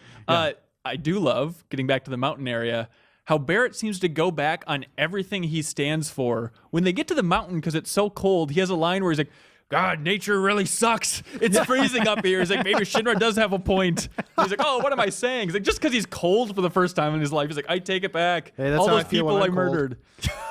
I'm glad I murdered those people. And murder for a cup of hot chocolate. Joe, you seem to really hate the entire mountain section. Okay, so I like the town. Okay. But once you get past the town, you get to that snowboarding thing, Right. which is awful. Like even at the time, I thought that was awful. Josh Jones writes in, he says, I'm a first-time player of Final Fantasy VII at the age of 23. I'm very glad you're not throwing in spoilers, by the way. Thank you, Josh. Yeah. Was there a goal when doing the snowboarding part for the first time? It was extremely strange how no instructions were given, and you had to figure out what to do on your way down. Do you think this was on purpose? Well, because it also affects. I mean, I guess I don't remember this exactly, but like I thought it affected like the path you take on the snowboard. I think affects like where you land on the map. I think it does too. It's just I don't know. It's again, it's That just makes like more not sense. clear. But they have like the little collectibles in there, which is, I'd imagine just because they didn't want to change the programming from the minigame version of it, which is at the Gold Saucer after you unlock it. Mm-hmm. And so there's like the little balloons and stuff. It's like, what is Super weird. happening here? But to be fair, have you guys ever been snowboarding? It's a lot like that. So Nathan Keeling writes in and says, I want to quickly mention how surprised I was to hear all the hate directed at Seven's minigames. He talks about like later entries, and he's like, oh, they didn't have nearly as many minigames. Final Fantasy VII had so many different game modes that it kept the players on their toes, and they were fun, in parentheses, when the game came out. This game had tower defense before as a genre, twisted metal vehicle combat, SSX snowboarding, and even an underwater simulator. It also had one of the most well-remembered arena modes. Even stuff like chocobo racing and breeding was not done on a 3D console before. The fact that you could do all this was mind-blowing at the time. Underwater simulator. And to call it SSX snowboarding is a real stretch. I am a huge SSX fan. I take that as a colossal slap in the face. SSX was great. Or like the motorcycle, calling it twisted metal vehicle combat. Boy, I don't know. The snowboarding stuff, it's just quirky. Like, it doesn't last long. But the real meat of the area, once you get out of that snowboarding thing, for me, it wasn't as bad as I remember. And maybe it's because I happened to take the right path on the way down, but I just kind of kept walking straight, and then the screen rotates, but it was easy to keep track of it, and it was over really, really quickly. Reeves, did you have a problem with it? I think wandering around the mountain. You're talking about when the snow's flurry is happening. Right. Yeah, that I didn't have a problem with it. But the part before that, where you're wandering around the mountain, because I didn't Like really. trying to keep warm, you mean? I was confused about where to go actually at first because I didn't know I was supposed to go up or down. You don't find that out until later. And then I think it was frustrating. I eventually turned off random enemy encounters because I was so frustrated about not knowing where to go. Sure. And continually being interrupted by combat, which I think is Yeah. maybe part of what upset most people. Yeah, I ended up having to turn off the random encounters during that part because I got so. There's also a part where, and this is partially due to my own negligence, that I just froze outside To death? Yeah, because it doesn't go all the way down to zero. Yeah, you don't know when forget. you're gonna freeze. Yeah, I don't remember what it is. So I got a little too daring and was like, I bet I can make it up there before I need to warm up. Don't make me tap the square button. Also, it took me like Yeah. 3 times before I realized, I should turn off 3 times speed because then you'll warm up a lot faster. Oh, sure. Yeah, Yeah, so I was like, man, this is really slow, but it's because the game's moving so much faster than I am. But when you freeze, you just get shunted back down to the cabin, and then I was like, I don't want to go back up there again. So can that guy not get back? Or he was just He's like trapped there forever. I think he's just warning people, but it seemed like everybody in the town thought he was dead, and he's not that far away. Like, he should Yeah. really send message back. You're not Chocobo. Nate McClellan says that the mountain stuff was okay. The map is easy-ish to follow if you know that when you're standing by a dead tree, that's where you are on the map. Having no cursor where you are on the map is a pain in the ass. I guess what I'd say too is that I feel like when compared against the tight pacing of stuff in Midgar, and even the way things progress in Disc 1, which I mean we talked about last time, I don't think is as good as the stuff in Midgar. I think that the mountain stuff is just taking another step down in terms of keeping the game, keeping the action going and making it clear what you're doing and why. it is probably a low point Yeah. in the game, but I don't think it's as bad as No, maybe and- you remember it. Yeah, and that's really what I wanted to get at is just I don't know if I'd say straight up this is a bad section of the game, Right. as much as it is like a low point. Well, I think it's a that's response to Eris's death. They wanted you to feel bad because Eris had just died, and so they were designing this part of the game to actually. and That's why they put the You know, balloons on the and snowboarding That's hill? actually another part of it. Is it's weird that your kind of girlfriend gets murdered, and then 10 minutes later you're like, Yahoo, gonna collect some Snowboarding. balloons. Can while I I'm do a snowboarding." backflip? Yeah, exactly. It's just, But I mean, we talk about it being a low point, but I do think that the payoff at the end of the entire mountain sequence is where this game gets awesome. I mean, clearly I already love this game, but it's kind of the first dabbling of dealing with Cloud's past again. Yeah, and that's where you encounter Sephiroth or Dead Sephiroth? Sephiroth? Sephiroth. Sephiroth. What did I say? You say Sephiroth. That's fair. Sepher. Sephiroth Rod Stewart is when you first encounter this guy. But actually, I was confused because I was like, he's dead. And then So I'm like, Hojo wait, reveals that he died, that he's been dead for 5 years, and this is just his body up this there. is something I guess I didn't remember from the first time through. It's so a little the guy confusing. you've been meeting this whole time has been clones. No. It's been like a Sephiroth? vision. It's like think of it like an astral projection sort Sure. of. Is that Sephiroth isn't actually dead. He's I don't know what the word would be, kind of slumbering or incubating or something in this so basically what happened is all of that what happened in Nibelheim was he got thrown over the ledge and fell into the live stream. And sort of, I guess what I gather is that he sort of had this like, sort of became encased in materia, and the live streams just sort of like carried him north. Everyone knows there's underwater currents with the live stream, as we'll talk about later. Yeah. So he was just sort of planted there. So this sort of like the Sephiroth you've been meeting has just been this kind of like this like echo of him, or this like projection of his power that he's sort of, using what influence he has. Yeah. Because I think he also has, I don't think this is clarified in the game, but he fell over with Genova's head. Yeah, he's carrying it. You can see it in the game. So that's what, like, part of the reason why like Cloud and all the other clones are drawn north for this like reunion is because like that's where basically like the essence of Genova is. So what part of Genova did Shinra have earlier? Just Her the torso. body and stuff? Okay. Yeah, the weird nipple eye. I guess that makes Who sense. could forget?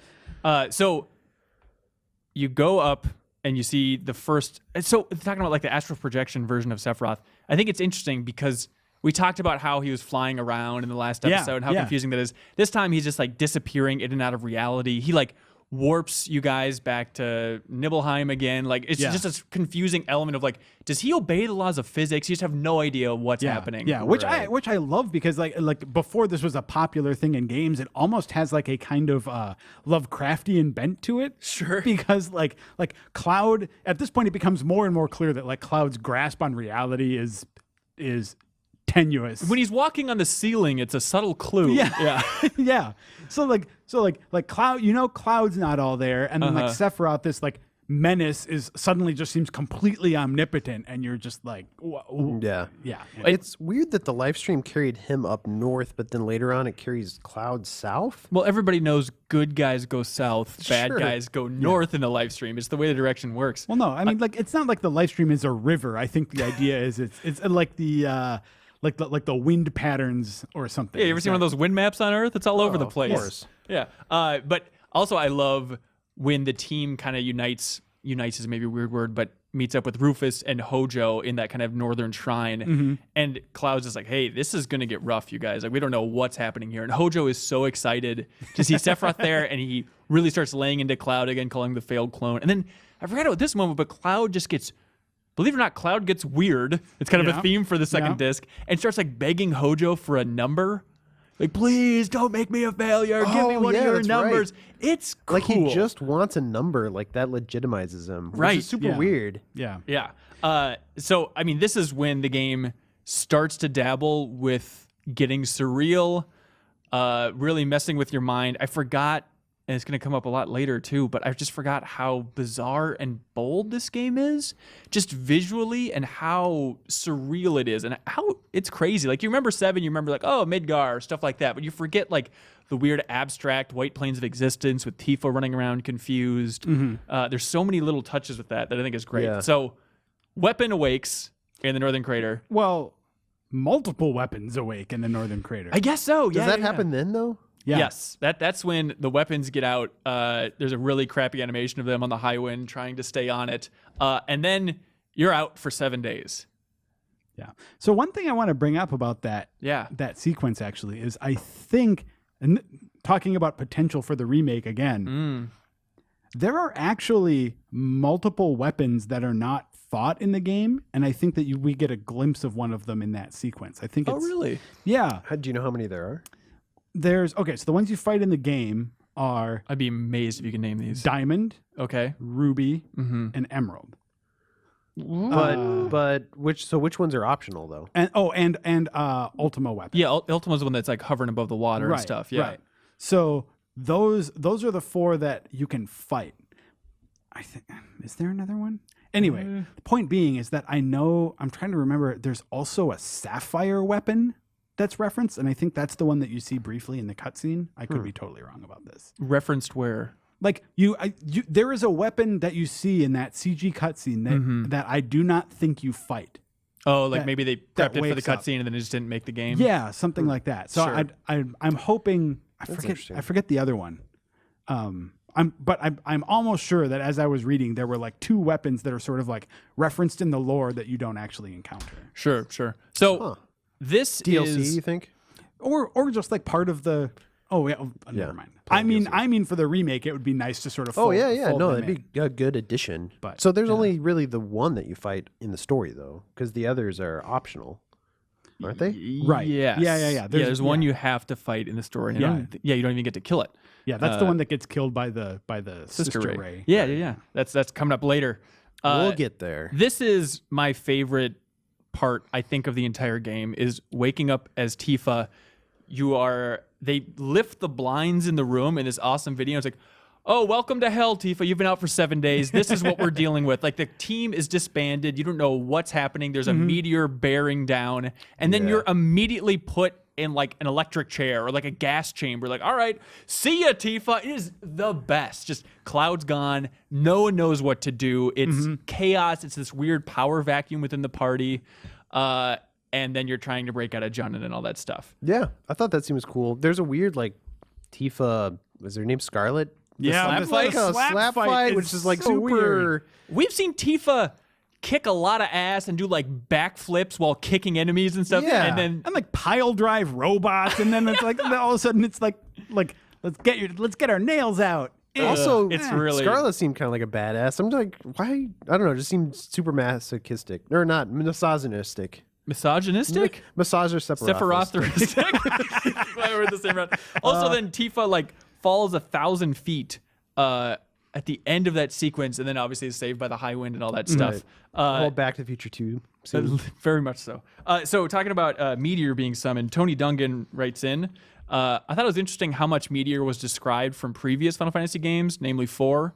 In 4, the characters and I both pictured it to be this end-all holy power made to stop evil. But in Final Fantasy VII, it feels like the incarnation of evil. Yeah.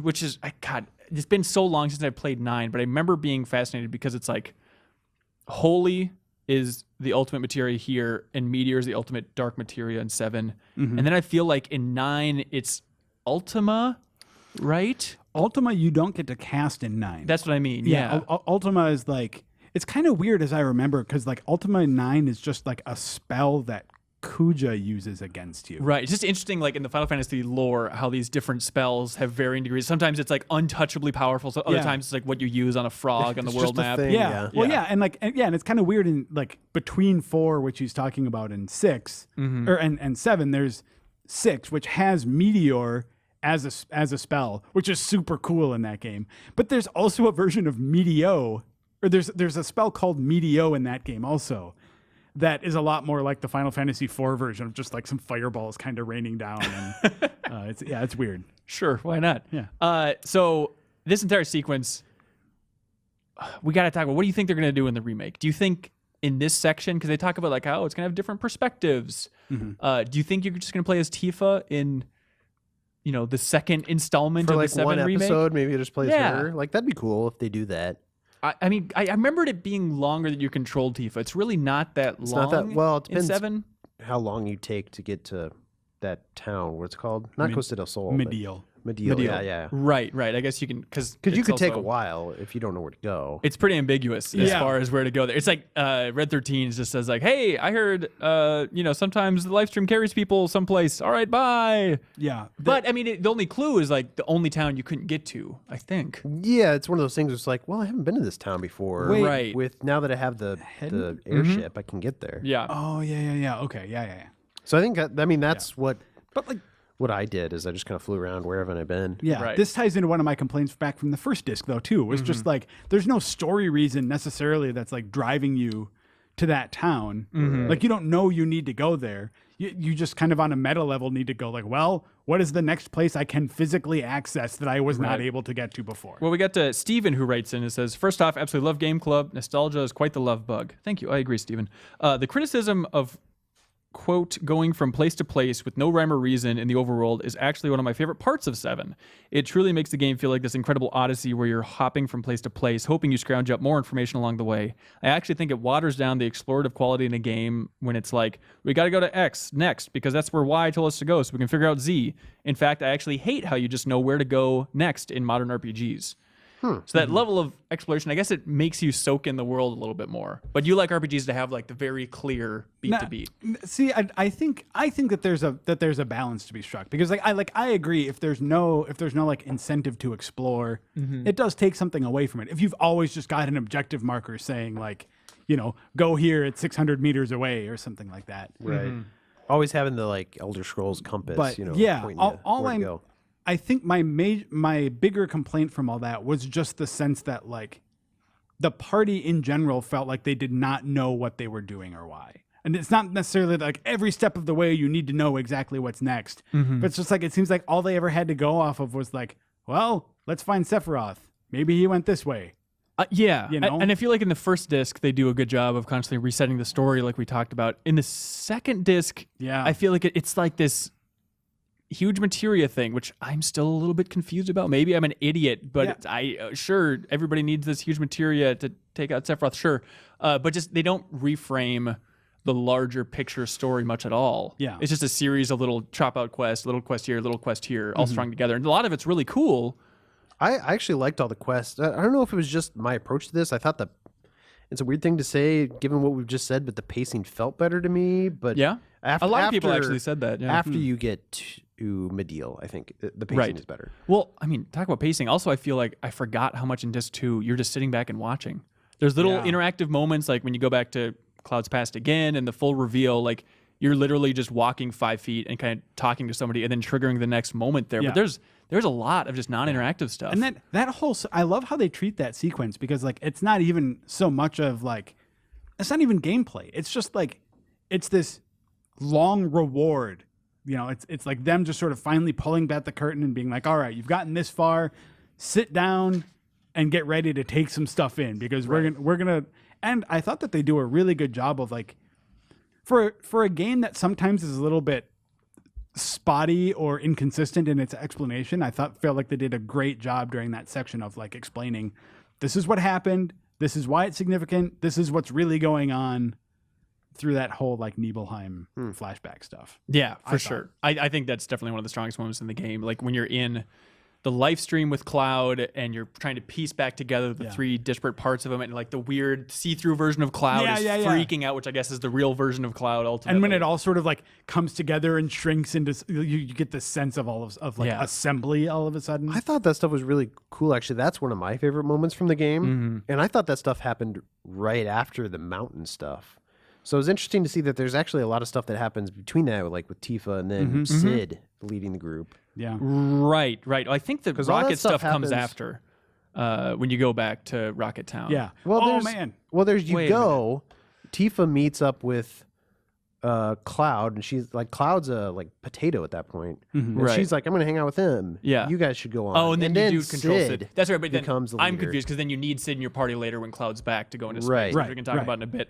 But I love the debate and the weird power vacuum where Barrett's like, I thought I could lead this train, but you gave me the black materia and I blew it. Like I handed it over to Cloud and he was under Sephiroth's control. Don't go for me, man. Yeah. Sid is like collapsed on the floor of the highway and like, I don't know what to do. I just love, it's so dark and depressing, and I don't remember it being that hopeless. Especially because you assume that like Barrett's kind of second in command. Like, oh, he was in charge of Avalanche, but then Cloud kind of came. So it's like without Cloud, of course it's going to be Barrett, or at least Tifa. And then all of a sudden Barrett, I love when Barrett's just like, nope, I am not your man. Yeah, that seemed weird to me at first, but I'm like, oh, it's kind of cool that it almost seemed like the designers are like, well, we need to focus on Sid a little bit more or something. Like we want to show him off, and so like let's put him in charge. Yeah, and he has a lot of great moments in this too. I mean, he's arguably outside of Tifa, like the star of the second disc, really. And I love that when Cloud's gone and you're Tifa and you're on the highway, and he even has a moment where he's like,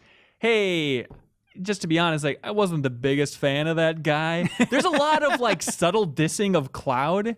And then even when he comes back to your party, I still feel like he's very much second fiddle to everybody else, even though he is like we got to have a leader. We'll put him in charge. Yeah. Like there's a great moment when you're going into space and Cloud's like, hey, Sid, I think we should. And Sid's like, shut the hell up. Like, go back, sit down. Like, it's just clear that people aren't really in love with Cloud on a personal level outside of Tifa. It's just kind of like stringing them along. Okay, P.S. Yeah. I know you said we'd get there later, but like, can we talk for a second about how, this is something I totally forgot. You literally go into outer space. How did you forget in this that? It's game. awesome. It's the entire payoff to Sid's story. I love it, man. I forget. Like, I remembered that there was a rocket and some takeoff stuff. Yeah. But yeah, I totally forgotten that. Yeah, you literally take off and go to space. Also, for a little while. The rocket launches when everyone's just standing around in the cockpit. Suddenly the countdown starts like, oh my God, someone sit down. And then it takes off. And then later you find out that Shara was on board, apparently down in the same engine room where she's died like 8 times.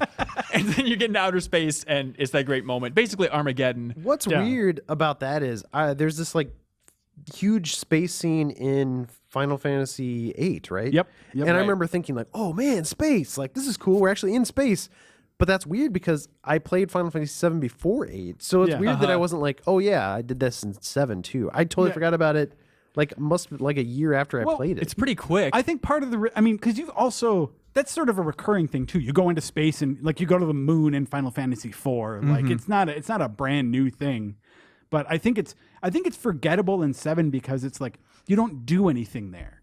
Like all of your gameplay is really in a rocket. And you're just sort of told you're in space. Well, you have versus to like, figure out that like, dumb code. yeah. I don't is a pain in the know ass. how you're supposed to know that. I immediately was like, how quickly can I Google this? That's exactly what I did also. Yep. I failed the first time. I was like, I guess I have to replay that now. Like, yeah. which was What kind of a happens if pain. you fail? Yeah. You don't get that materia. And then Right. because you don't get that, you can't get whatever. Neo Bahamut. Yeah, Neo Bahamut, which is Or Neo Bahamut? I think Bahamut it's- Zero, I'm sorry. yeah, that one. That once you have all 4 of the big materia, you can get that Neo Bahamut or Bahamut Zero. Right, right. But so being in space, it's so weird. I forget what I was going to say. Another good example when you're in space of just being really confused about what they're trying to go for in the script is like before you get that huge materia, Sid is just talking about like, oh, we could either side with tech or side with nature. And it's like this weird monologue all about technology versus the natural world and how you picking up that huge materia is taking a stand in that fight. It's like, I don't know what philosophy you're trying to pull off here, Final Fantasy VII. I don't know what the hell's going on. I'm just going to go grab that thing and go back down to Earth. Drink your goddamn tea. Drink your goddamn tea, writers of Final Fantasy VII. How can you say the dialogue is bad? I do love Sid's dialogue. But I do want to go back to Cloud's Pass because I think it's an amazing part. Cloud's Pass Revisited is just, I guess, ultimately what I call thought it. that scene happened after the rock. But I guess Nope, not, that's because before, Cloud 'cause was you have- on that rocket. Right, so never right. mind. So yeah, it's totally before that. So a lot of people have a lot of thoughts. It's a lot of people's favorite part of the game. Let's see. Nathan Keeling writes in, it just says, the best part of the game is the end of the Whirlwind Maze to the end of Medeal. Very quickly, the game reveals that the hero is gone, possibly dead, the villain is invincible, and the world is about to be blown up. Part of what makes the next few hours of 7 so amazing is how beaten down the team feels. This is not the first game that removes the main character, but even in Chrono Trigger, spoiler, when Chrono straight up dies, he's gone for less than 30 minutes of gameplay and then he's revived. Cloud's mind is broken. His fractured memories are splitting him into multiple personalities, while the real Cloud is reduced to a giant transparent figure writhing in pain and confusion. This is why a screen flashes every time Cloud lies about his past and Midgar, which is something I didn't pick up or remember, but that's the reason it flashes. Yep. On this replay, I noticed that where I hadn't before, where it's like when it does that like weird sort of like scratchy sound effect, like the like, Sure. and flashes the screen. It's like it's when there's some sort of like dissonance or disconnect between like what Cloud believes and what actually happened. Right. Yeah. I was confused about like, okay, well, how come Tifa's memory is screwed up? It's not. But yeah, Things are just naturally, I think, a little bit confusing for her. She's like, oh, I think we hung out as a kid, but she does a lot of like. There's even a great part where like when you're in the north, where Sephiroth starts to show him Nibelheim again, and Tifa just turns to Sephiroth and is like, Sephiroth, don't do this. Well, now. no. She says that, so she knows ever since Cloud like told his flashback story. She knows he's lying. She remembers it. it's just weird. I thought it was didn't- weird that she didn't say anything if she knew. But she there's kind, that she he's at kind it. of did like she kind of did in the sense of like, how did they explain it? It's basically like she knew that he believed what he was saying, so she didn't necessarily want to like open that can of worms because they needed him together for whatever it was that they were doing. Sure. Is I think kind of the That makes sense. the I don't implication. think her intentions there are clear in the game. Nah, maybe not totally. Because like, there's one part where like I think some ghost of Sephiroth or something even says like, "Why don't you ask Tifa?" Yeah, no, for Yeah, sure. no, I yeah, remember It's that. like the black screen. Yeah, Yeah. totally. So Nathan has an interesting theory that I don't fully buy into, but he really loves this cloud Are stuff. these crackpot theories? It's hot crackpot theories Oh coming man, in. I hate. There's some crackpot theory about Final Fantasy VIII about how Squall's dead the whole time. All right, well, you'll Anyway, love let's- this. Let's There's get a I mean, Zelda one like that I too. like this. It's not that crackpot, but Nathan Keeling says that the whole reason with Cloud's past, this is why there's no NPC giving you a clear, you need to go to X city to continue the plot, Joe, because Cloud knows where Sephiroth is going because he is biologically programmed to follow the leader. Yeah. Oh yeah, that's not a like. I think that's directly. That's. But true. that's the reason that the player has a less of a sense of direction for certain parts. That's what he's getting at. Oh yeah, I mean, I don't think that it's as deliberate as that. Right. But I mean, like, I think that they explain in the story that like one of the reasons that you're sort of drawn in the direction you're going is because like it's kind of the illusion of choice that you think that you're picking up clues and going there, but I think it's implied that part of what's going on also is Cloud is just sort of being pulled there anyway. Right. So Andrew from Missouri writes in and says, 7 seems to have one of the darkest stories in the entire Final Fantasy series. The previous and subsequent games haven't quite reached the dark and grim tone of 7. He's just wondering what we think of how dark things get during this part on Disc 2. Well, I've always been a fan of 6 and think that actually gets a little bit grimmer. The world but- gets destroyed, but I feel like, I don't know, I don't remember feeling as hopeless. You have a main character in 6 who straight up can like try to kill herself. That's true. So I mean, like, and then- Okay. yeah. And But thinking about the darkness here and just during that whole section when Cloud's out of commission, in interviews, Katase has said that like, what makes a great villain is taking something away from the player. And so people point to Eris there and it's like, oh, well, there, you obviously hate that guy. But beyond Eris, I mean, you don't really factor in that Sephiroth literally takes away your main character from this section of the game, the person that you're supposed to feel the most connected to, that you've been leveling up this entire Yeah. time for sure. Beyond that, then you have to see this former version of yourself in a wheelchair, like not able to talk. It's messed up. I think that's messed up. I don't like. For me, I didn't get necessary. I mean, like Sephiroth jabs the blade through Eris. Right. I know I'm super inconsistent. Sometimes I say Eris and sometimes I say Aerith. But Sure. like, he does that. Uh-huh. I feel like the sense of like causality isn't quite there for like Sephiroth turning Cloud into what he is in that particular that was moment. almost I feel incidental. more like Well- it's a culmination of a lot of events rather than just like Sephiroth did this to him. It's not like he's pointing the finger directly at Cloud, but it is directly from Sephiroth. It's like, related. I'm just Yeah. saying that I don't feel. I feel that that's more of a consequence of like a variety of actions okay. rather than just like Sephiroth took Cloud away from it's almost you. more Hojo's fault than Sephiroth's ultimately. Yeah, or a combination of things. I guess I didn't see it as anybody's fault necessarily. It's almost Cloud's fault as much as anybody's because he's the one like freaking out, right? He's the He's the weirdo. one like losing his mind. Well, yeah. Okay, so well, yeah. what? Okay, his backstory. Let's see how well we can remember how this thing works. It's still a little bit confusing. So he tried to join Soldier. He did not make it. Correct. He was so embarrassed about that he didn't want to tell everybody in his hometown. So that's why he wore the hat and disguised himself as a normal soldier going back. He didn't disguise. I mean, Well, he was a normal soldier. soldier. Right. No, I know. I'm sorry, not disguised, But but he didn't want to concealed take his his- face. yeah, yeah. Right. Yeah, and didn't want to tell Tifa or anybody else there that that whole thing was going on. He ends up stabbing Sephiroth, which is awesome. Like, I think there's a moment where like he runs out and Sephiroth is like, "Don't even, buddy. Like, you already got lucky once." Yeah. And Sephiroth stabs him. I'm sorry, and then Cloud picks up the sword when it's in him and then throws him over. Yeah, the that was side. confusing me. Is like, how is he that strong? Right. And I think so. I think in that moment, I don't know exactly what's going on, but like, is that like Cloud basically is like totally defeated in that first fight, Right. Like in the Genova room. I think the implication is Yes. that like he gets taken down. yeah. But then chases after Sephiroth as he's on his way out, and that's when Sephiroth just sort of like runs him through, and Cloud picks it up. And I think that moment is more about sort of like tapping into the idea that Cloud has some kind of like latent strength or some something like Right. that. That there's some sort of like untapped destiny in this character that allows him sort of in that moment to like win a fight that he should not win. And so the whole like failed experiment angle is with Hojo right when he joins Soldier because everybody's tries to join Soldier. I mean, everybody's injected No. in theory, with these Genova cells, is what Hojo says. The failed experiment element comes after all of this. Okay. Where that's when he and Zach are in. I'm getting a little crossed because I don't know how much of this is detailed in 7 Versus Crisis and how Core. much of this is detailed in Crisis Core. Right. But basically what happens is that both he and Zach are then taken to like the Nibelheim mansion and experimented on. And that's when so like Zach, I think in theory should already have some sort of like Mako exposure because he was in Soldier. Right, right. But Cloud was just like a regular dude, and that's when he started getting the like Genova cells and the Mako infusion Okay, and stuff like okay, that. gotcha. So he's not necessarily like a straight up clone of Sephiroth, as he is sort of like has some weird Genova infusion thing going on. But it totally screws with Cloud's mind. So like when they escape, it's actually Zach that is like keeping stuff together. Cloud is just like incoherently babbling at that point and like super sick. Does he get some of Zach's And- memories?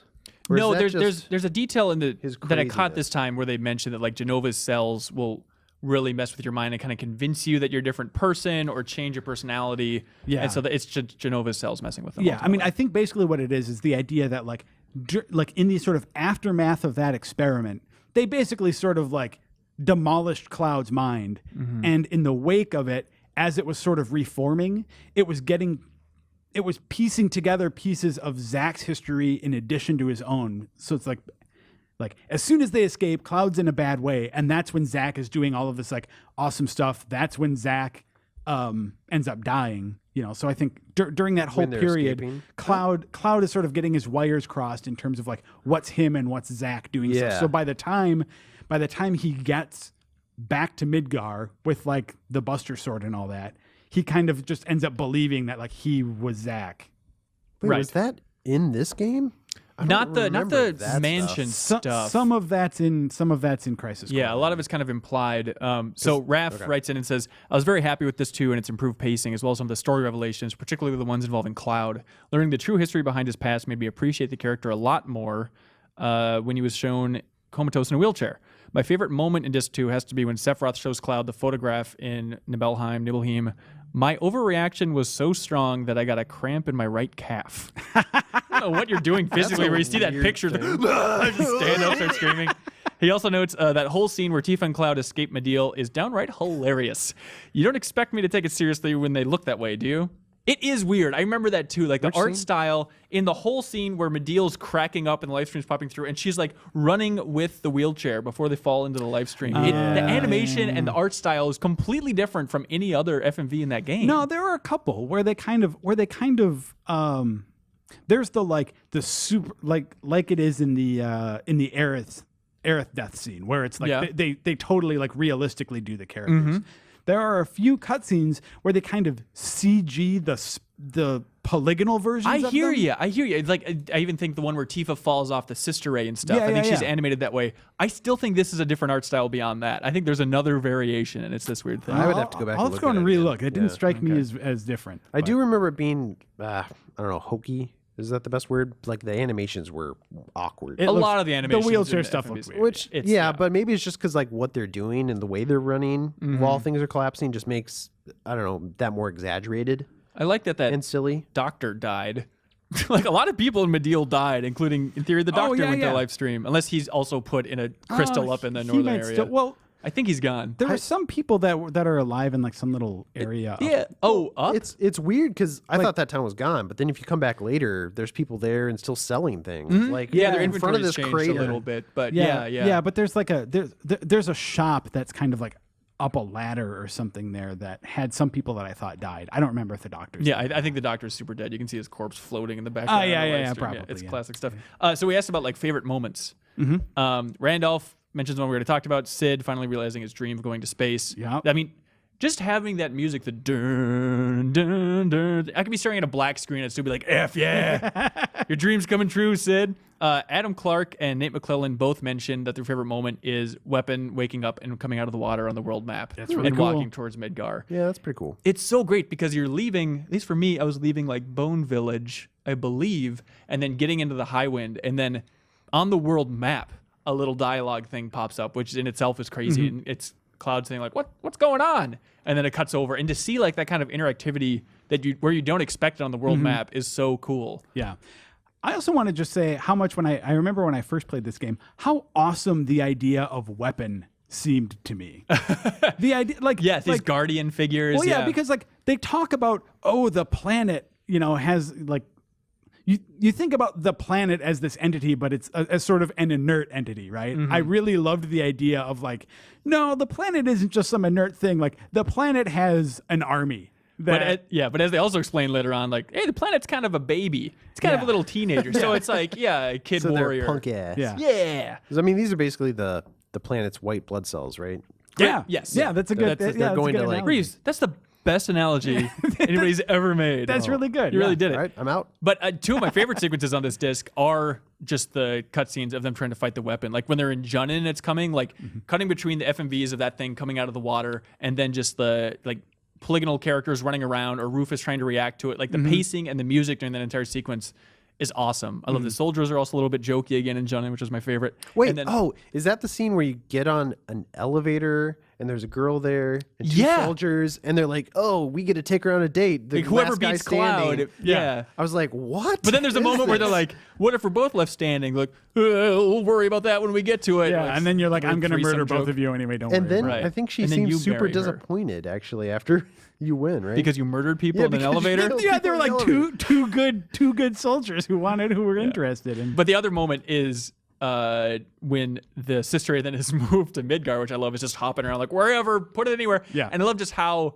reckless they are, because when they fire the sister ray at the weapon, then like Shinra headquarters, like it's shattering, like steel girders are falling apart, all the windows are broken because they're just so desperate to take this thing out. But it just goes through it and goes obviously to the Northern Crater, which is what they're shooting at. Are you sure that's why that's happening? Because I like think so.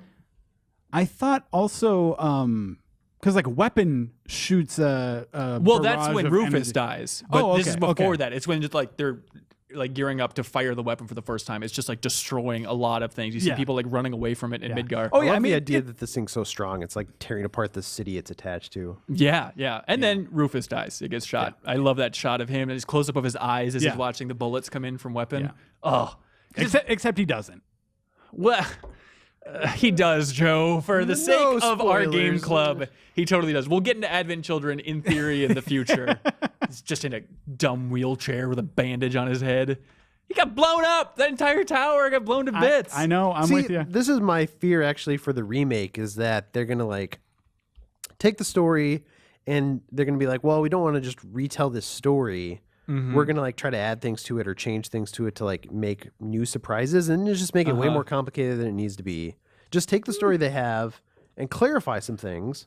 I think they can clarify things. I think they're. I think they're going to be radical with it, and I'm more and more excited about that idea. you want them to be radical? Totally. I mean, we just played this. If you want Final Fantasy VII, play Final Fantasy VII. But why even remake Final Fantasy VII at that point? Why not just make a completely new game? If they're going to change everything. But why about it. remake They're not it if you're just changing gonna, everything. Why remake it if you're just going to make the exact same thing that you've already Right. made? I'm not saying make the exact same thing, but I'm just saying like radical changes to the story.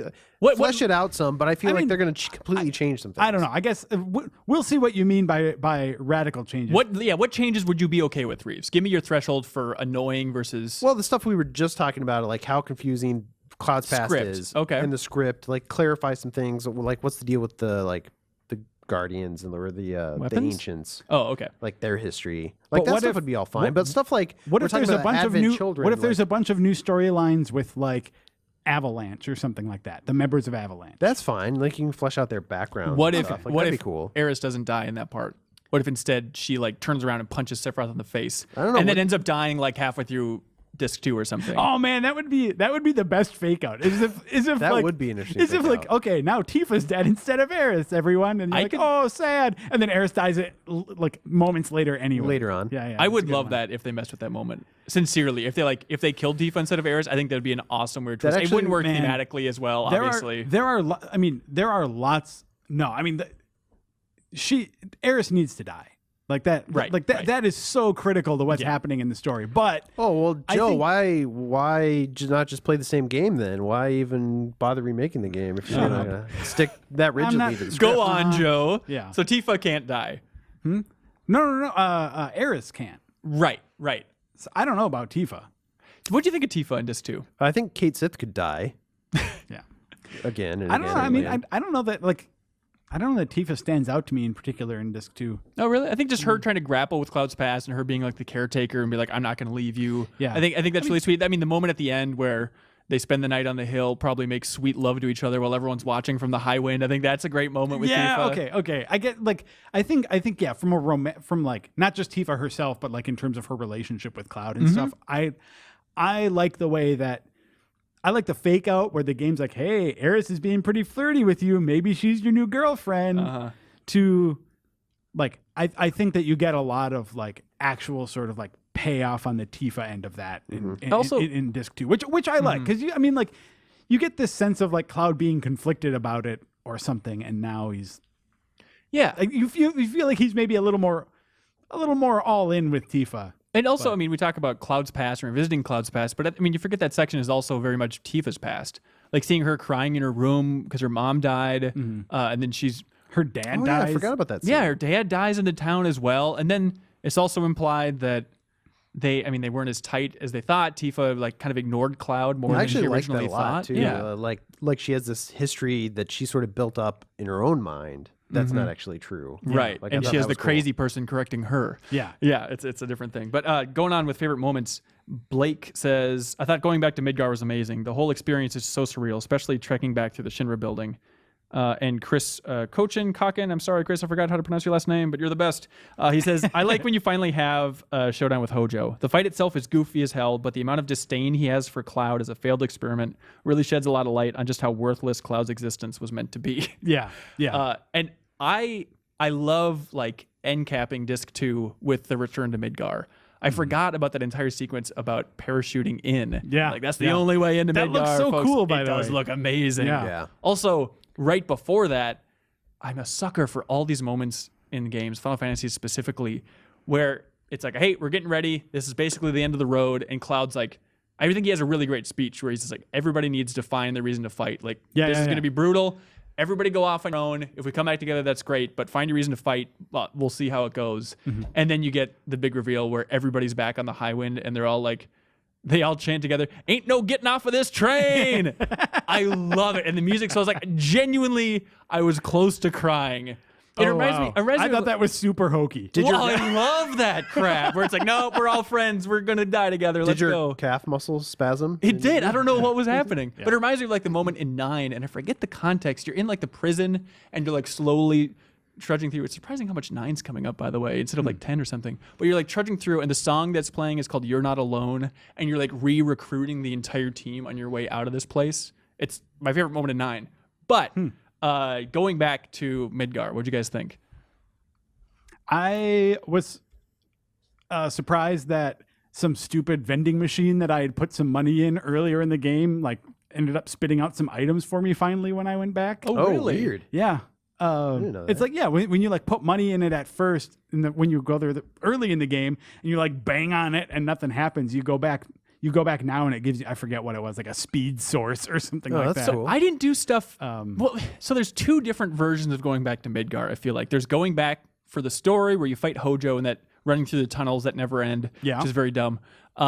But also there's the getting the key in Bone Village, Right. Which then you can go back to. I think that's how you get back to like Shinra Building, and you can go visit Eris's house and stuff like Yeah, that. yeah. I Yeah. didn't do any of that stuff. I'm You saving need that for later. for like, I think Tifa's like final weapon or something. Okay. Yeah, that it's that part way. of some. Yeah. Also, Kate says final weapon is in the Shinra headquarters. Yeah, that dumb. Which it's funny too because I remembered it was there, and when you play through the first time and you open that locker, Yeah. it's just like, there's just some megaphone here. Like they acknowledge, like it's right there, but it's some dumb megaphone, and I don't have the party member who can use it. So Right, I'm just right. leaving Why it there. bother picking it up? Yeah, but it's the dumb HP shout. Oh, good Weapon. name. Great name. But, Love you, Kate Sith, baby. Yeah, it's. I like going back to Midgar and seeing. I don't know if they're going for this kind of like dual storyline necessarily, but I like seeing after Rufus is dead, much like in your team when Cloud is out of the picture, the weird power vacuum and like debate. I love the power vacuum between Heidegger basically and Scarlet, where they just keep laughing and arguing and basically out Kate Sith or Reeves, just like get the hell out of here. And I love that Reeves just completely comes out and just says like, "Hey, Cloud's coming, and you guys better not get in his way." I love seeing like Reeves say that instead of Kate Sith. And this is the part of the game where you fight the Proud Claude also. Right? Proud Claude, her master design, and then at the end she's like, "How did my Proud Claude not work?" It's like, you named it the Proud Claude. Cloud Stripes. It's like a diseased. Yeah. Also, the whole Kate Sith thing, when weapons attacking Midgar, that's the moment when like Kate Sith confronts Barrett about murdering everybody with the terrorist activity in the beginning. It's like this weird little moment where they start arguing about what happened at the beginning. Like, hey, by the way, I might be Reeve, but you murdered all those people.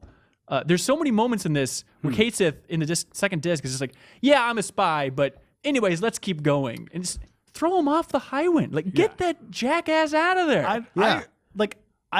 Talking about radical changes in the remake, I really just hope Kate Sith is not in this game, not in the remake. That'd be such, I hope that'd he's be the just most radical not thing there. ever. That would be I'd actually be fine with that too. Yeah, that would be so. Like he's just universally the worst thing. I about wonder if this there's a game. way to radically change his character so that you kind of like him, like a Raiden He's still thing. like a from dumb cat, 2. like a robo cat on a Moogle, and like I don't know. Cat on a Moogle. But I was hoping that, like, oh, why not just like get rid of this dumb puppet? Why not just have Reeve join your party? Like that would have been way cooler. He can't fight as well as a stuffed animal. That would have been way cooler. as actually. controlling. I like the this way dumb Reeve puppet. looks. Yeah. Yeah. Do you like him just because of the name?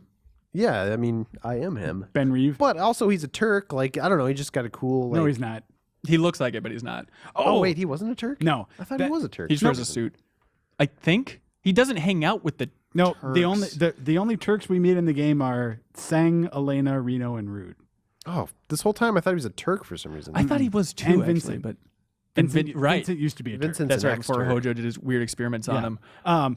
Speaking of which, this is my favorite part of the return to Midgar. Oh yeah. is the encounter with the Turks Yes. down the The, tunnel. like Yeah. last time So you like, fight him. if you do but you don't have to. That's what's awesome. If you do the Wutai side quest, you kind of make friends with them, or You have the option. Yeah. yeah. So then when you run into them in the tunnels, they basically straight up ask you, like, I don't know, we're not into it. Like, you should we fight or not fight? And you can just be like, I don't want to fight. And they're I like, did all that. right, see you later. Yeah. They're like, oh, this is the end of the Turks Road. And then they turn around, and that is the end of their storyline. That is the last time you see the Turks. It is as cool as the Turks are, where it's just like they realize what's going on. It's Yep. basically, like Osama's dead, Rufus is gone. They're like, there's nothing to fight for. This is Yeah. a disaster. What See are ya. they exactly? Were they like the Secret Service for Shinra, or like what was their? They love their little special role? organizations in Shinra. Yeah. Yeah. Okay. I mean, yeah, I think, the idea is that they are the, like, I don't know, the special forces, the elite.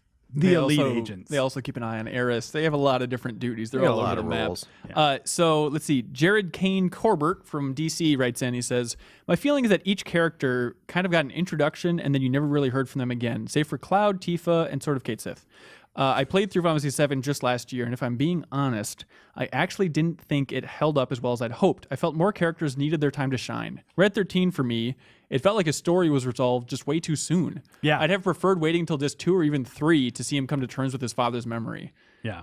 And then he brings up something you'll like, Joe. He says, "I suppose my final thoughts are that I actually think Crisis Core improves the experience of Seven's story and just adds a really somber quality to the story overall, where this guy who clearly existed in 7 was completely forgotten, and even Eris seems to have forgotten over him. Do you think the 7 remake will expand Zack's presence in the story, or do you think it'll remain super obscure like in the original game?" You seem to like Zack quite a bit more after playing Crisis Core. I haven't watched it. You mentioned it, like that I should watch the ending cutscene to that game. Yeah. I mean, I think it's just like you only get, like, Zack is really just a phantom in this game, like you don't get to see much about him. And it's Crisis Core, like, I'm not saying that everything they add in terms of Zack, I don't know that everything about that character ends up being successful, but the way that they flesh out the specific things that are mentioned in 7, I think works really well and lends it, lends a really cool quality to it. And having played 7, it's cool in Crisis Core when you see, like, oh, there's like Zack and Eris going on a date, and it's hard. Like, that's kind of a heartbreaking scene because you're like, well, I know where both of you are in about 18 months or whatever. Right. Like there's Enjoy your wine. yeah. There's this sort of like sense of doom that hangs over. Yeah. Like Crisis Core, the story is told in such a way that, like, it just assumes that you're playing it like this is a tragedy when you start. So I need to go back and colors look at scenes it. interesting. Yeah, for in sure. an interesting way. Just on the character front as well, Tony Dungan writes in and says, the other thing I liked about the section was characters getting the chance to shine, whether it was Tifa leading for a while or Sid. I agree with that. And he says, speaking of which, I want some input from you guys. I know I want to bring Cloud and Tifa into the final battle for both gameplay and story reasons. Okay. I like the story reasons. Yep, angle. They seem to have the biggest story They're in love. motivations of the group, and I also like their limit breaks. Who do you think my third party member should be? Kate Sith, hands down. Best I limit break. think you legally have to go with Kate Sith. I mean, I think- it's even referenced that he has the third most satisfying Reeve. payoff as far That's as a right. character. From God, the best. I don't know. I went into that last fight with I guess it gets a little spoilery talking to some of it, but like there are fights in which you actually use you form multiple parties. Right. That's right. That's true. Okay. But for the final fight, like the straight up like last boss, it is a 3-person party, and for that I used Tifa, Barrett, and Cloud. Just the classic. original core team. Yeah. That's well, nice. there's actually something about the way the final boss fight turns out where actually, if I'm remembering correctly, he can't it's a flying enemy that I don't think standard like physical attacks work. Oh, so it's nice to have So Barrett. so it's nice to have the range. I've been leveling up. I mean, Tifa and Cloud are also mine. But then I've been leveling up Sid just because I like his final limit break. I don't know if we're talking about limit breaks Sure. this one or not, Yeah. but you call down this like missile barrage from the high wind. That's right. and It's it called the does High a Wind, isn't it? I think it is called High Wind, and it does just a ton of damage. Yeah. Raf writes in and says, 30 hours in, I've just been told how to level up my limit breaks. Yeah. That's something that's never explained today, like Yeah. resetting it once you get the new ones and all that. Well, yeah, but what's interesting is that if you're playing, like, it's going to happen.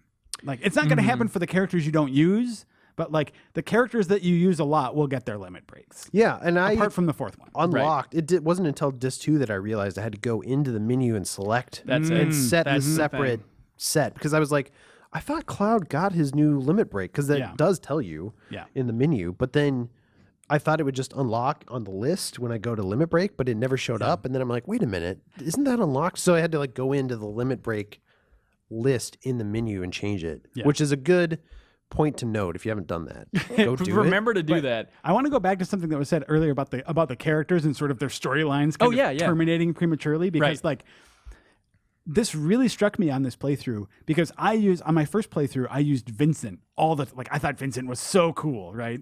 So in my mind, Vincent was this character with a rich backstory and like was very present in the story. Right. And I didn't use him at all.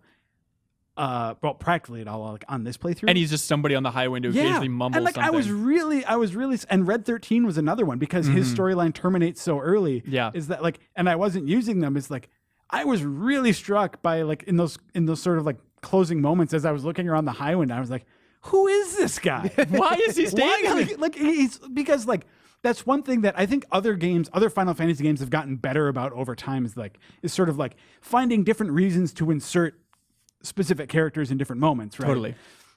And this one doesn't do that. So And, like, like, the if, only- if you don't yeah. deliberately want to use Vincent or Red 13 or Kate Sith, they're just these ciphers in like that are just standing around in your cabin. Well, I disagree, Joe. I mean, if you go out of your way quite a ways and find a secret waterfall, you get a 1.5-minute long sequence detailing Vincent's backstory. We'll talk about So- that next time. Yes, absolutely. So this is what I want to bring up is for the next episode, covering Disc 3 and basically all endgame stuff. So I haven't gone around and talked to people on the world map. I feel like in terms of characters, storylines, I feel like I'm going to get a little bit of closure just talking to people, going back to Cosmo Canyon, stuff like that. So that's all going to be for the There's next episode. side quest stuff like raising chocobos, I assume. Yeah. All that Yeah. stuff. All that I don't- stuff, yeah. I don't think I'm going for the gold. No? I don't have it in me. I don't want to deal with that crap. I might refresh my memory on how exactly that stuff works. You don't. For a little preview, I did all of the end game stuff without having to go through the chocobo breeding. You can do it. Wait, to get Knights of the Round? What? What? Yep. Are you sure? Yeah. By cheating? No. How come it's just been forever baked into my mind? We'll talk about it next time. okay, Okay, but I'm as really somebody who curious just now. did all that endgame stuff, Part of what makes it possible is the cheats. You can do it because of the cheats. interesting. But weird. because Okay. of all the endgame stuff that you went through, I wanted to ask, like, what do you recommend people do before going into the final fight if they are staying at pace with us directly? Like, do you recommend getting everyone's ultimate weapons? What stops? What storylines should you check out without detailing them? Like, what are your big moments that you shouldn't miss? Boy, yeah. I mean, I guess assuming that you're like willing to look up some of this stuff, like I think it is important to like to know what's going on with Vincent, to find that waterfall. Okay, yeah, we'll get to get into it next time. Yeah, I mean, again, it's so small. It's not great, but it's a little bit of actually like important story information. I think it's about that reasonable to character. expect people to like get their final limit breaks for their party and like Yeah, their you wanna get- ultimate weapons. What and is stuff like Cloud's that. best weapon, and where do I get it? Right now, I have organics. Cloud's ultimate weapon is called the ultimate weapon and can be won from defeating the ultimate weapon. Slow down, Brainiac. Really? Okay. Yeah. All right. Maybe I'll work on that. Yeah. Is Ultimate Weapon hard? No. Did it's you? like- How's it's the Ruby and easiest Emerald? one. I know there's like tricks to them. They're what's the right way to say it? Like, they're not actually hard fights. You just need to prepare for them in very specific ways. Okay. It's like a raid or something. Okay. Yeah. I mean, like you if you go into them with very particular setups, you will not have a problem winning. Okay. So cheat your brains out, and then I think I've taken on Ruby and Emerald before, but I feel like I should do it. I'll cheat my way you know through what? it. I mean, I'm sorry. like for part of, and I hate to advocate this as someone who like deliberately skipped it on this playthrough, but if you haven't done it, you should do Chocobo breeding. Yeah, you should. Just to like see what it is and see what it's about, because it's actually not like the first time I played this game I had a lot of fun. Like, one of the reasons I didn't do it this time Yeah. is because I spent so many hours on it before, and it's not like it made me miserable. I really enjoyed it when I did it the first time, but it's like I just remembered it was a lot of work, and I didn't Right. want to do that again. I've been doing it this time. It's not that bad. Yeah. It goes faster than maybe you remember. At least it did for me. And especially if you have, if you have a guide that Yeah. will tell you exactly how to just breed what you're look looking up for. a guide. It's super helpful. And there's also something, when I first played the game, the use of sort of like game tips on the internet was not as widespread. I think that you may not have to do as much chocobo racing with each generation as I thought you did. I looked up a guide and it said exactly how many races you need to win for Yes, each one. because like I thought that you just had to like race each one up to S rank or something, and I Right. don't think that's No, the case. it's definitely not true. But that's what I did the first time I Okay. played. In terms of other stuff to do, definitely the place to train is in the Shinra crash plane, which you get to in the submarine, which I guess we didn't touch on the submarine and the submarine chase and all that I stuff. don't but- know if that is the place to grind. Isn't Really? It like the, Isn't it? I think it's high level. That's where I always win. it is high level, but There's a little island the thing. crashed where the meteor. So the place to Cavern. grind is in the final dungeon. It is. Okay. Yeah. And you can get back out once you go in? Yeah. So in the final dungeon, there's a again we're bleeding into into disc 3 here, but like just so you know as you're playing, like in the final dungeon, you can basically just backtrack and get all the way up and just get in the high wind and fly away. Okay. Basically, Be just careful. do everything. Be careful about setting your save point Okay. in the northern cave. They either give you or you get very early in the cave an item that's like basically like a one use. Use a save point wherever you want. Oh, okay. Except there are like a ton of glitches associated with using this. So I would definitely look online and find out like what the danger points are in terms Okay. of where and how to use that save point. Interesting. All right. Good point. Hey, Reeves. I don't think I Reeve. really. Oh, I'm sorry, Reeve. Call me Kate Seth, please. Mr. Sith. What are your overall thoughts on Disc 2? I don't think we really got to that. Oh, I mean, you mentioned you like the pacing. I a did fair like the amount. pacing a fair amount, and I think it's tough because like I like this section of I like disc 2 better than like the second half of disc 1. But it's hard to like compare it with if you add Midgar. If you add all of disc 1 to all of disc 2, it's kind of Your a hard comparison. pronunciations are just mind-boggling to me. Dosk 2. What do you mean? Materia. What did I say? Midgar? Yeah, Midgar. Midgar? I don't know, man. Midgar. Yeah, Heidegard? it's fine. Sephiroth. I did that when I was a dumb was- idiot baby too. Surprised though how much I like this game, or remember liking this game. Yeah. Like I remember liking it, but then like replaying it through, I'm like, really more enthusiastic than I thought it would be. Same here. Like all I want to do in my life is play Stardew Valley, and so the idea of playing through all of Disc 2 when I wanted to play Stardew Valley was daunting, but I really got into it. Also, the second disc was a lot shorter than I remembered it. Yeah, it is. It's You really said it took you like 8 hours. I feel like it took me at least 15. well, you're doing know. chocobo stuff. Like I was really I did some- mainlining it. I had like a walkthrough, so I mean, mine was a different experience. But Yeah, I it was feel- like 6-7 hours. I feel like. For me, disc 1 was like almost 20 hours all told, and disc 2 was about 10 for me, I think. Wow. Yeah, it was much shorter. I guess I was trying to play catch up. I had to go back and do the multi stuff and Vincent. Right, and that's true. Yeah, I guess with all that stuff thrown in there, that's probably slowing it down. Yeah. For me, I think it has some amazing highs. Like I said, I think the weapon fights. I mean, but I think the main highs are all non-interactive in Disc 2. It's like you remember the cutscenes and the big moments like that, Yeah. but then I don't know. What a lot of it comes down to swapping out the team, and I like when Cloud's out of the party and you have different people rotating yeah. in, but having to change the materia for all those different people all that time is really a pain in the ass for me. You can tell that complaints about that PS have to be what inspired the junction swap feature in Final Fantasy VIII. Oh, right. Where you can, in Final Fantasy VIII, you can basically just be like, whatever, take every spell this person has and every guardian force they have junctioned and all of that, just like transfer that whole setup to this person. Right. And it lets you do that. Yeah. I hope that's not something they change in the remake. Better just leave it like that. Yeah, absolutely. Also, that's what I I hope want. they don't change, like when you have a summon, you have to scroll all the way down in the menu to find it, and it's not just up at the top where it's like, I go in to use Yuffie's summon, and it's like, all right, I guess I have to scroll down forever until I find Leviathan. Also, Great. like catching Chocobo with those greens, you have Yes. to scroll down and like forever and Yes. find So that thing. another totally random thing I realized when I was playing Disc 2 is that for as thorough as I try to be, I totally missed the summon Kujata. Oh, really? The weird pig thing? Yep, it's like supposed to be like the first one you get, if I remember correctly. I don't know about Or first. it's super early. Yeah, it's super sure. early, and I realized that like somehow I just totally missed it. I might have missed that one too. Pig one. Yeah, What is it's- it? There's like lightning, and then a pig comes out. He's like a boar. Yeah, it's like a giant multi-elemental boar. Oh, thing. weird. You've got to see it, dude. oh It's great. man, I gotta go get this. It's Yeah. it's I mean it's that iconic Final Fantasy summon everyone's always talking about. There we go. Looking think the forward to it in 15, running across the world. It's going to be great. Yeah. So next episode, endgame content. I also think it'd be a great place to talk about music. We haven't really touched much on the music. So email into podcast@GameInformer. Tell us like your favorite track from 7, maybe your least favorite track from 7.